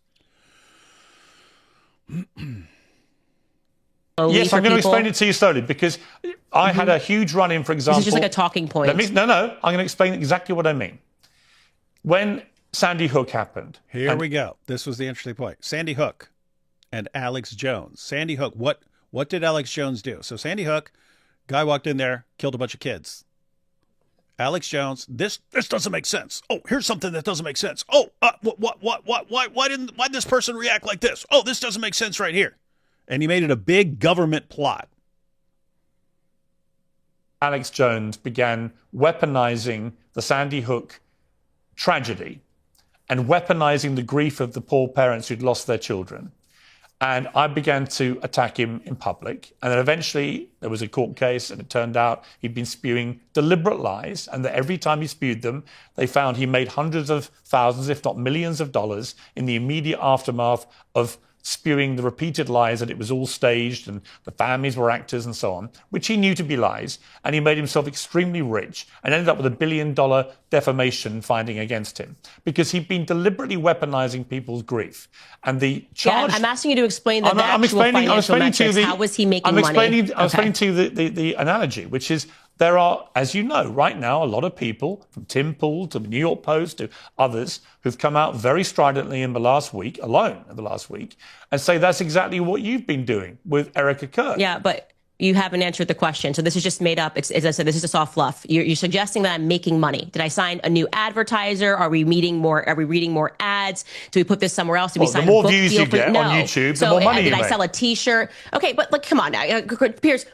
Money on YouTube? Are you kidding me? I was already in a top 10 podcast globally before Charlie Kirk was assassinated. And if you think that I would want my friend to be assassinated so I could go from being in the top 5 to being number 1, you're out of your mind. No, okay, I'm telling you, it's so disrespectful. I'm telling you. The point is that everyone who is saying that I'm making more money cannot. Hey, what month? That's not what anybody claimed. What month was Charlie Kirk assassinated, AP? September. Yeah, I just looked up her subscriber count over the past year. Her by far biggest boost. If I go back, look, like July and so on, June. Okay, so June, 10,000 subscribers. So for the month of June, you are right. Jeez. Yeah, for the month of June, she gained 10,000 subscribers. Got that, ladies and gentlemen? For the month of July, up around 10,000 subscribers. So she's hovering around there, right? For the month of October, 710,000 subscribers. So you go to earlier months, again, June, 10,000 subscribers she gained. September, when she started talking about Charlie Kirk, 710,000. Her monthly subscribers went up 700,000 from what they were a few months earlier. You can fact check this for yourself. Why are you saying I'm gaining why are you saying I'm gaining something by this? I don't get it. What? Me? No. Go on the website Social Blade and look at her history. Simply go on Social Blade, search for Candace Owens, and then look at the statistics. Oh, hang on. No, that was the year earlier. So she. I thought this was the past year. I stand corrected. I thought this was the past year. She was since 2024, she was gaining more subscribers, as in big numbers, but nothing close to the 710,000. Yes. So that's interesting. Why if you go back 2 years was she not gaining? So here's the comparison. In August 2025, she gained 50,000 new subscribers. In September 2025, she gained 710,000 subscribers. 50,000 to 710,000, 1 month to the next. But of course, no, she gained nothing from talking about Charlie Kirk. And then she's losing her mind. She's losing her mind over the claim that Alex Jones or her had something to gain by going in this direction. How I'm making more money, because it's just not true. What? As a matter of fact, if you go back throughout her entire lifelong history of her YouTube channel, the biggest new subscriber count ever in the history of her YouTube channel is September 2025, after the death of Charlie Kirk. By far, nothing comes even close. But nothing to gain. Don't be suspicious at all. And keep in mind, guys, we're not saying therefore involved in the murder, something like that. It's, are you doing this for clicks? Are you putting out all these deranged conspiracy theories for clicks and revenue? No, that's completely absurd. What was her rule earlier? Hey, if there's some sort of financial benefit, of course you need to ask questions about that until it's applied to her and say, hey, wait a minute, you're gaining a bunch of stuff by putting out an endless supply of deranged conspiracy theories. Could you be doing it for that reason? Oh, that's just absolutely insane. Look, no. What have I gained? She's asking right now, what have I gained? What have I gained by any of this? That's what she's claiming. I haven't gained anything by this. Also want to clarify one thing, because some people, of course, there are, of course, one or two people who will say, but aren't you making money from this? I have nothing at all against making money. I have nothing at all against gaining new subscribers and new viewers. And we have a problem being a scumbag to gain. In order to spread a message, you naturally have to gain more subscribers and more viewers, and thereby also more money. And you have to make the money to make it all sustainable, which is it's incredible how much stuff like this actually costs. But when you turn your entire business into simply focusing on this one topic and being a complete scumbag about it, and then making tons of money through that, at least don't act like, oh, what are you talking about? What am I gaining from this? You're gaining tons of money by being a scumbag. Yeah, and notice her response here isn't, hey, I'm just interested in the truth. Yes, all the endless trunks of money I get from doing this, that's not my goal. She's acting like she's getting nothing out of this, and apparently neither did Alex Jones. So you're like, if she was reporting nothing but the truth and bringing revolutionary ideas to the table, I would want her to get even more out of this. Oh, she got a bump in viewership talking about Charlie. Your YouTube as did numbers everyone in the world, because it was a public assassination. And then it went up in the weeks following, Candace, and it went back to normal. Candace, are your YouTube numbers up since you've been doing the Charlie Kirk investigations? What I am saying to you is that this is the exact same argument you guys had about Brigitte. So it can't, and then the same exact same argument. Yes, it was, Candace. Guys, when I said she was having big months and getting tons of subscribers, that was when she was doing the Brigitte stuff. Yes, Candace, that's what's being claimed, that you're going with the deranged theories that gets you a bunch of clicks. And yeah, it's not unique to Charlie. It's what you do. You search around for something that gets you clicks. And once you find it, oh, this just got me. You just keep rolling with that. Until something bigger comes along, and then you latch onto that, and you just keep coming out with insane conspiracy theories, and you just have a huge audience that loves it. What? This was also being said when I was doing stuff about Brigitte Macron. So are you saying that my thing about Brigitte Macron is stupid? Yeah. Everyone, did you just catch that? She said.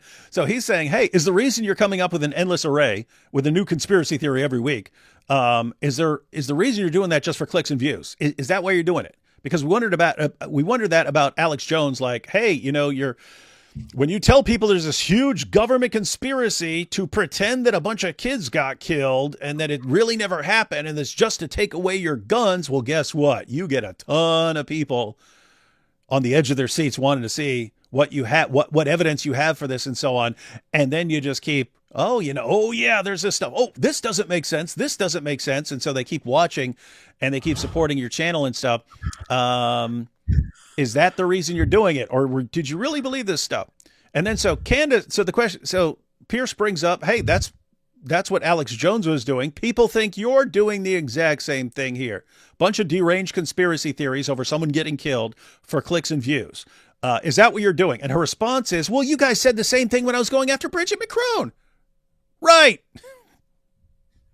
Right. Because we think you're doing the same thing. We think you're doing the same thing. I never thought about it that way. Gosh. All right. Have we seen enough here? Yeah, let's go. Yeah, I wanted that point about the parallel with Alex Jones, and that, guys, you had the same crowd. You had the same crowd with the same approach. It's like Candace actually perfected Alex Jones's approach that he used back then. It's just, well, look at this. This doesn't make sense. Oh, look at this picture. It doesn't make sense. Oh, this person's reaction afterwards. That person's clearly covering something up. Isn't it more likely that there's this huge government conspiracy to do all this? Oh yeah, it is more likely. It is more likely. And he got sued and lost for like $1 billion over the damage he did. Are we done talking about this? Oh yeah, just I wanted to briefly mention what her main method is. I need to make a separate video about this, guys. Okay, are we done with the video? Yeah, unless you want to watch more of it, I can pull it back up. No, I'm done with this. All right. Awesome. See you. Good night. All right, bye. All right, guys. What I just wanted to bring out to you. Candace's main method. It's the main thing that she does. What the heck is wrong with this dude? Why is he calling back? What? I tricked you. You didn't trick anybody. There needs to be a video about this, and it needs to be illustrated using Candace's videos. Guys, there's what's called Brandolini's Law. Brandolini's Law. Learn that. Brandolini's Law. It's also called the BS asymmetry principle. The BS asymmetry principle. BS. How is that short for whatever you just said? It's not. That's the thing in psychology and philosophy and so on. They just use the word, man. In fact, I'm gonna have, when I make a video about it, I'm gonna have to use the word. Matter of fact, I'm just gonna use the word because it's standard now in like psychology and philosophy and so on. They just call it bullshit. I don't like cursing. Some of you think that's cursing. That's just what it's called. It's called the bullshit asymmetry principle. Why would you say that word? So, guys, we're going to have to get used to that word and not consider it a curse word anymore because it has taken on a completely relevant use. It's kind of funny to me that Americans generally consider that like a very strong word or a curse word because, like, growing up in Germany, it was like, I mean, I would hear that in my first years of school all the time, and then English people hear that all the time, but in America, it's like, no, that's a very strong word, and I don't really get it. Yeah, some people do, some people don't. It's actually pretty common. You kind of err on the side of not having a bunch of people complain who still think of it as a curse word. So you normally just don't say it. We can just say Scheiße. Yep. So let me just get a definition here. A definition of bullshit. Do you guys say "steer Scheiße"? Do you say that? No.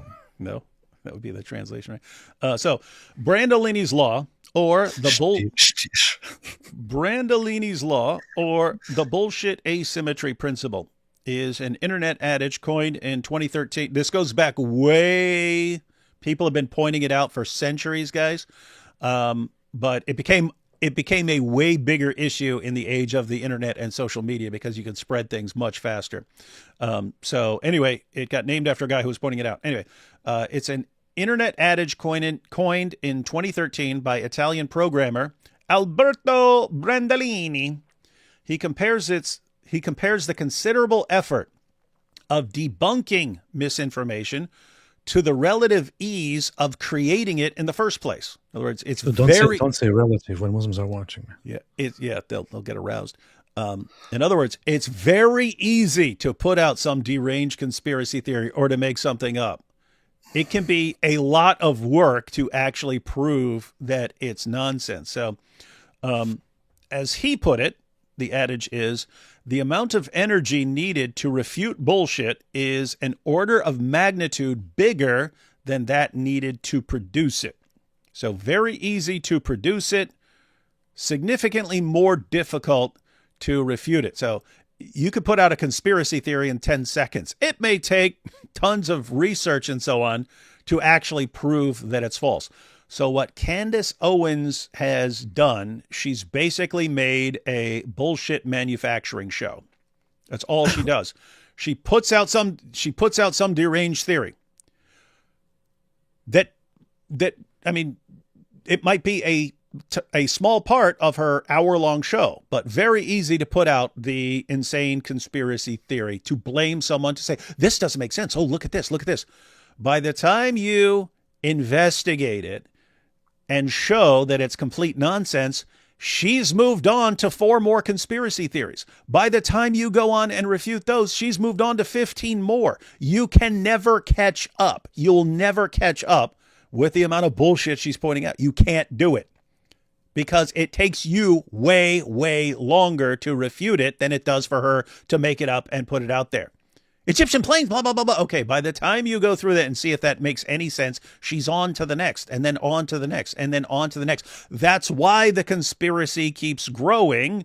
She keeps adding to the conspiracy. You can, and then when you challenge her on it, guess who's getting paid, or guess who just believes the media, or guess who's just low testosterone, and so you have to let a woman do your work for you. Got no balls. Yep. So anyway, guys, that's just what there are basic logical fallacies people need to be aware of. There are basic manipulation tactics people need to be aware of. All of them relevant for Candace, but for lots of other things going on. But Brandolini's law seems to be like the most relevant thing for understanding. She puts things out so rapidly that no one can ever respond. And by the time you do respond to it, it's what? I never said that. She's like a bull. She's like a bull. Anyway, guys. Learn Brandolini's law to call it out when you see her doing it. Here's the thing to pay attention to. So, here's a live stream, right? We have so far watched David's channel all together for all these years. Has there ever been a live stream where David used such strong language on a live stream? No. Today is the first time that David has repeatedly said bullshit and shit. And now, pay attention. And I even said it in German. Pay attention to the connections here. When is David starting to suddenly say things like these? On a live stream where he's attacking poor Candace Owens, who is simply asking questions, where he's defending Israel and the Jews from the questions that Candace Owens is innocently asking. At the very same time, how is David suddenly using strong language? He's reading it from something that was obviously handed to him. Handed by who? By Israel. So it is quite obvious. Let the court decide. It is quite obvious. And let the crowd and the jury decide. It's quite obvious. It is common sense that David has been used and paid by the government of Israel to use foul language on a live stream to attack Candace Owens. Obviously. And nobody has the testosterone to bring this up except a woman. Like, oh wait, that doesn't work because I'm not a woman. Yeah, or am I? We don't know because we don't know anything, guys. And anyone can raise any accusation against anyone at any time. And guys, if we conclude that AP is a woman, now, matter of fact, that's actually a perfect example. We accused Candace Owens and her husband of being the opposite sex of what they say. Candace is a man. Her husband is a woman. And he's the one who gave birth to their kids. That was very easy for us to come up with and say. It would be Because it's true. more difficult for her. It would be more work for her and her husband to refute, especially if we don't believe anything. If they're like, look, here's a picture of me pregnant. Oh, like you couldn't have a basketball. Okay, here's a picture of me with my shirt pulled up and stretch marks and stuff like that. Oh yeah, like there's not Photoshop, right? If we're in full conspiracy mode, it's going to be a lot of work. I want to see the video. We want to see the video of Candace Owens giving birth. Or we're not going to believe it. And even then, have you seen the AI videos people make now? Why would we believe that? I want to see the video of the act being done. I want to see the moment of conception. I want to see the pregnancy being carried through 24/7 video footage of her belly. I want to see her going to the doctor. I want to see her going to her appointments. I want to see her on the day of the birth giving birth, and I want to see all the people in the room involved in this. Then we'll believe her. Otherwise, Candace has a penis, and so-called husband is actually a woman. We're still waiting, Candace. Pretty. I mean, the fact that you haven't responded to this speaks volumes. She's doing this because she's actually being paid by Israel. So. Now, hang on. Many of my friends are prophets of Allah, and only one of them met the men of Al-Zut. That's true. That's a good point. Good point, Piers. That's a weak Surah Al-Zut hadith. Yes. Google Sukkanik tomb Jesus Allah means risen. We're not Googling stuff right now, but those of you who are interested can check that out. Candace doth protest too much. Does that mean she's part of it? Can anyone prove she's not taking Israeli money? I'm just asking questions. Israeli. Is it true that the ADL played a major part in taking prayer out of public schools? The same ADL who called Charlie a racist. Defund the ADL conspiracy. The ADL is a dirty and disgusting organization, which is fully compromised and has also been. It tries to present itself as a defender and ally of Jews, but has also been the foremost organization in America to stand up against Islamophobia and all that kind of stuff. But they're just a filthy organization. That's what they are. So naturally, they have also been part of that. Yeah, and what you don't realize, AP, is you're not familiar with the rule that anything that any Jew is associated with can then be applied to all Jews. And therefore, if you say the ADL is bad, as what's going on here? They're taking prayer out of public schools. You see, it's the Jews. The funny thing is that every single Jew I've ever interacted with and asked about also hates the ADL. So. But they're just pretending to hate the ADL as they conspire to destroy Western civilization and to help Muslims take over Western civilization. Yeah, the people who hate the Jews the most and want to destroy them, that's what they're doing. Brilliant. Candace fan detected. You guys need to start paying attention to the funny faces you guys keep pausing her on. I'm losing it over here. Maybe that wasn't a Candace fan. Maybe that was a genuine person who actually thinks that the ADL is evil while Jews are good. You don't know. Yeah, good luck with that. Obviously, FBI gets fired for leaking a case you're not on. Obviously, FBI gets fired for leaking a case you're not on. I can't tell if you're True. Can't tell if you're saying something relevant or being stupid. You got to be more clear.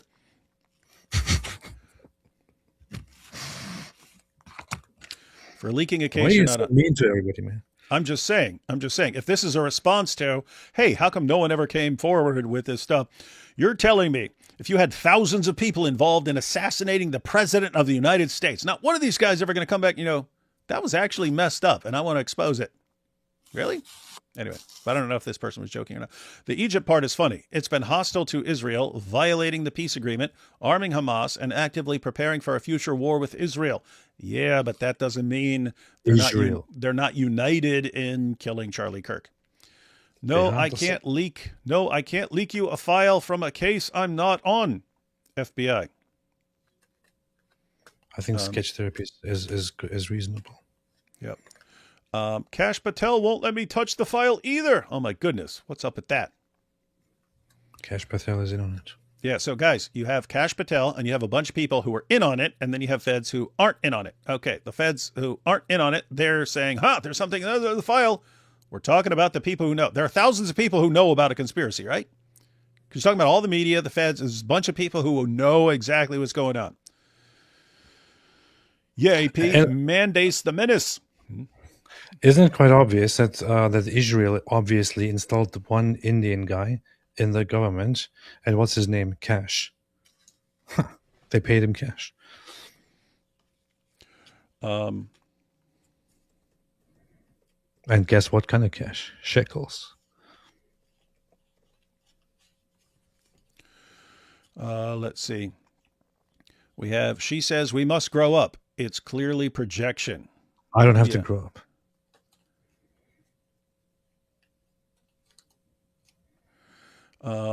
What do we have here? Why did the U.S. ambassador to Israel, Mike Huckabee, meet up with an Israeli convicted spy, Jonathan Pollard? Should we write it off as another conspiracy theory? Yes. Well, if there's actual evidence that he met with him, well, then you could say he met with him. If you have evidence that they're up to something evil, then you would go with the evidence. If you just say, hey, he met with him, look, here's a picture of him meeting with him, therefore the United States and Israel, you conspire to do this thing. Okay, we just need, on what planet is it insane now to ask for evidence for what you're saying, rather than just, oh my goodness, look, this guy met with that guy. Okay. Let me see. Who is this guy? American who spied for Israel says he met Ambassador Mike Huckabee to thank him for his support. So he met with him and said, thank you for your support. Jonathan Pollard, an ex-U.S. intelligence analyst, spent 30 years in prison on espionage charges after being found to have passed documents to Israel. So he passed some government documents to Israel. So, spy. Let's see. Convicted Israeli spy Jonathan Pollard downplayed the controversy around his private meeting with U.S. Ambassador to Israel Mike Huckabee, as we would expect him to do, telling NBC News that the visit was personal, wasn't done surreptitiously. The main point of the meeting at the U.S. Embassy in Jerusalem in July, Pollard said, was to thank the ambassador for his efforts on my behalf during my incarceration. Pollard, a former American intelligence analyst, spent 30 years in prison on espionage charges after being found to have passed critical security documents to Israeli intelligence in the 1980s. Israel made Pollard a citizen during his lengthy prison term, and he moved there in 2020, 5 years after his release on probation. During Pollard's detention, Huckabee was among several pro-Israeli politicians who advocated for his release, arguing that the sentence was too severe for someone who had been spying for an ally. In other words, he said, okay, he passed documents.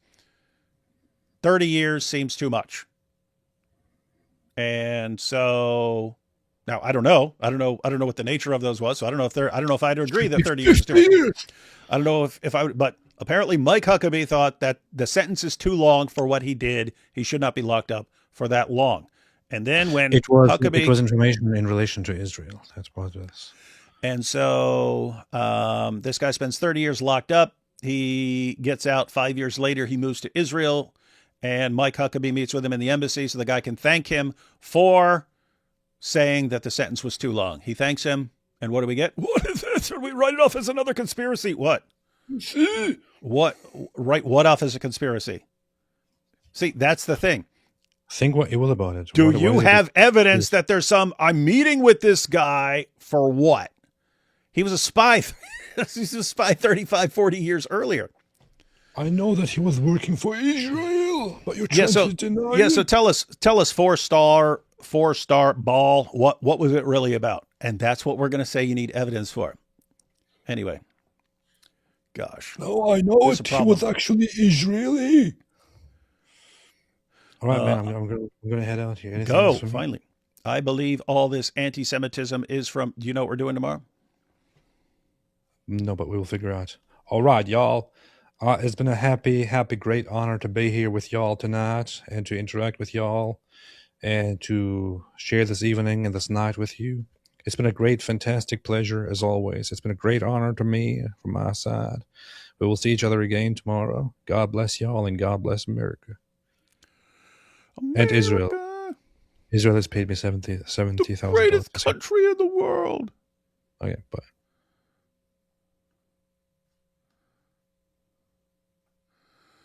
Let's see. I believe all this anti-Semitism is from years and years of the MSA brainwashing our college, as pointed out by Bridget Gabriel. Also, Zoot Suit Riot. That's true. That'd be a good name for a band, Zoot Suit Riot. Zoot Suit Riot. Amadeus. Why hasn't Candace's lawyer requested an emergency hearing on the grounds that the plaintiffs, the Macrones, want to unalive their client? Would seem that way. Candace is always confused why governments and so on aren't jumping in and so on, and really seems like they never think she has any serious case for the things that she's saying. Judging by the many Save Candace, Believe Candace, and Candace Knows comments on the America Fest chat room, many people believe her. Come on. Oh, yeah, there are lots of people who believe her. It's just there are lots of stupid people in the world. When she says LBJ killed him, I wouldn't be surprised anymore if she were referring to LeBron James. Yeah, how do you know that LeBron didn't do that? John Lecrae made a video about Candace's conspiracy tactics. Pretty good. John Lecrae? I don't think so. Lecrae had nothing to do with that. John McCrae, a.k.a. What Do You Mean? He did. I mean this with no exaggeration, but she has the same epistemic framework as a 7-year-old child. Yeah. Blessed feast of the nativity of our Lord, brothers Ridwan and David and viewers. May the Prince of Peace forever reign in our hearts. D. Wood about Candace. Daily Wire about Candace. What's DW about Candace? Given the number of bots and noise she's making lately, I'd say the legal axe is coming down soon. I hated Candace and Tucker since before it was cool. Piers was saying a lot about that too. He was looking forward to Candace losing in court just so she starts realizing she needs to quit tossing stuff out there in such sloppy fashion. Is Kash Patel a descendant of the Al-Zuts? If so, I have a conspiracy that would blow you all out of the water. My sources are undeniable. Now that would be a good one. Found Candace evidence, just message it to AP's ex. That's good. So AP, there's a DM waiting for you on X. Should be good stuff. Should call her followers Clandy Canes. ChatGPT loves you too. It says you're more effective in correcting her claims than Piers Morgan. Does it? I'm sorry. You think Bridget is a woman? Yes, we do. Until we have very good evidence otherwise, we will conclude that a woman who's produced multiple offspring is a woman. In their last meet, and I have to, what's the source? What's the source of saying she wasn't? Candace Owens, the person I least trust on the planet, to tell me what's really going on with someone else's private parts in a completely different country. In their last meeting, Candace Owens said she had a degree. Then in her follow-up, said she has 2 degrees. That's a lie. Oh, yeah. If you want to use her method of, hey, you've said something that is incorrect, and then later on found it out, therefore you were lying, we'd have to say she's lied a lot. Don't forget, Candace Owens also spent all last summer claiming Kamala Harris isn't black.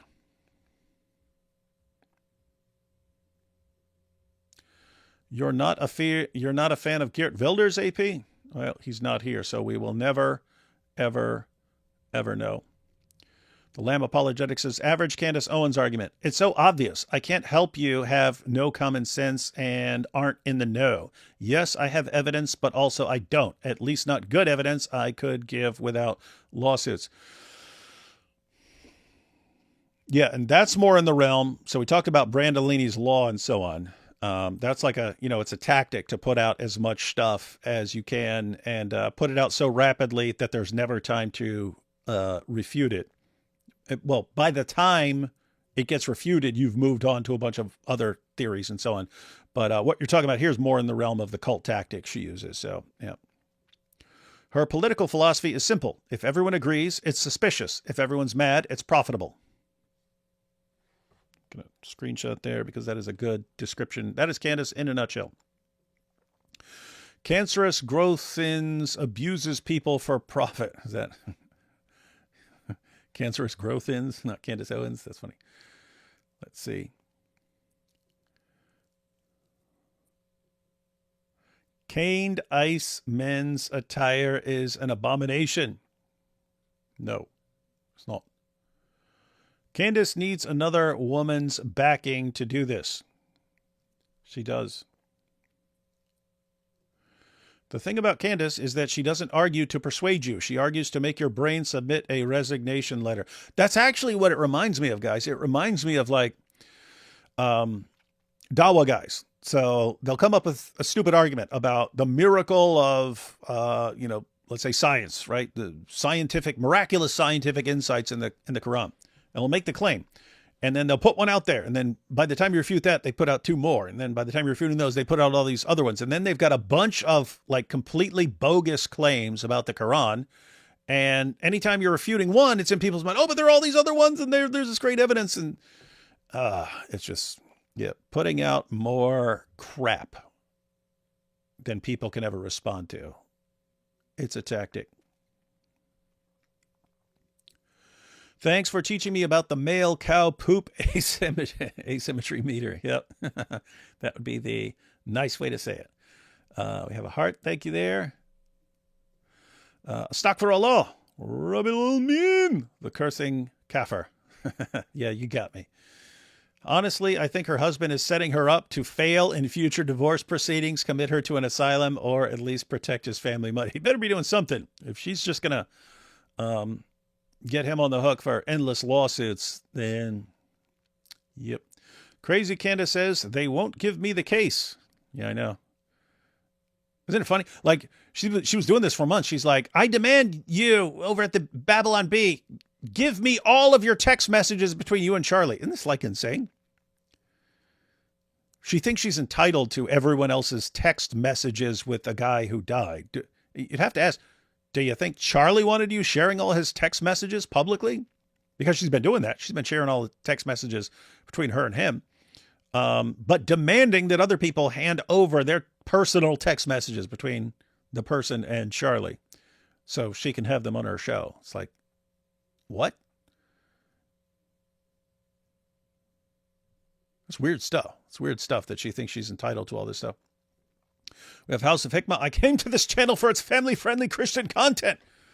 And what do I hear? David's potty mouth. Now wash your mouth out with soap. Yeah.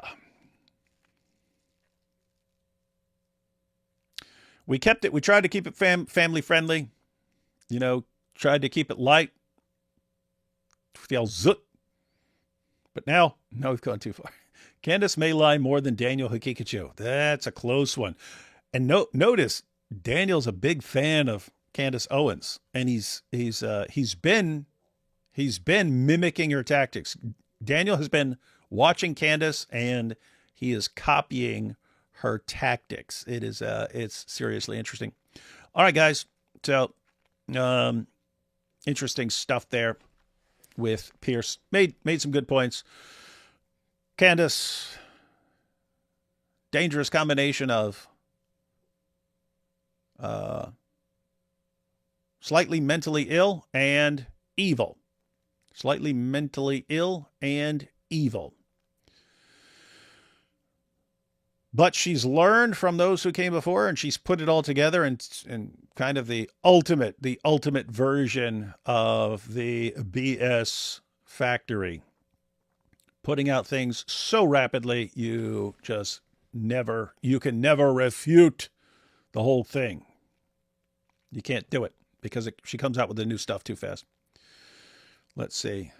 Can I go live with you? The Speaking Muslim? I don't know. Send me a message. Tell me what you want to talk about, and then we'll decide. All right, everyone. I'm going to be live on AP's channel tomorrow. He did not know what we're talking about, but that's because while we weren't live streaming, there was just endless stuff that happened and tons of stuff that people asked us to comment on and so on. So he'll have to decide. He'll have to decide by tomorrow what we're going to check out, but should be fun. Just so everyone knows, we're going to have a big live stream on December 31st. So New Year's Eve. Going to go live at 6 p.m. We're going to stay live until the ball drops. Going to bring everyone on. We're going to have everyone on, and we're going to have everyone share what they think are the highlights from 2025. And we're going to recap. I'm going to bring up clips because we did the same thing last year at the end of 2024. And we went through, we all made our predictions about how things were going to go for Dawah this year. How are things going to go for Dawah this year? And we're going to see how accurate we were in our predictions. And so, yeah, we're going to check that out. So we're going to have a big live stream. We're going to bring everyone in. And so we'll be able to make predictions for 2026. Is 2026 going to be worse? Is it going to be the same? Is it going to get better for Dawah? We'll find out. And again, we'll be looking at the highlights. There was a lot of highlights. Well, 6 hours isn't enough to cover just the highlights about Dawah collapsing in 2025. But we'll narrow it down to our favorite ones. So should be a fun show, and then we'll keep rocking until the new year. We have here from the Speaking Muslim, Islamic Dilemma and Acts 4:16. Hey, Speaking Muslim, I've been going live with Giant DOC on their channel Saturday afternoon at 4 p.m. Eastern time. Let me just see if they've already got one set up, because if they do, I can tell you exactly the time. Sometime we go live at 4, sometime at 5. I think we normally go live at 4. Let's see, Giant DOC. Let's see if they set one up already. Nope, I don't see one set up, but we normally go live on Giant DOC's channel on Saturday. So you can actually call in to that show tomorrow. I assume we're going to be live. Call into that show tomorrow, and yep, you can talk. We'll talk about the Islamic Dilemma. Should be fun stuff. All right, everyone. See you tomorrow if I'm on Giant DOC's channel, and then we'll be on AP's at night. Catch y'all then.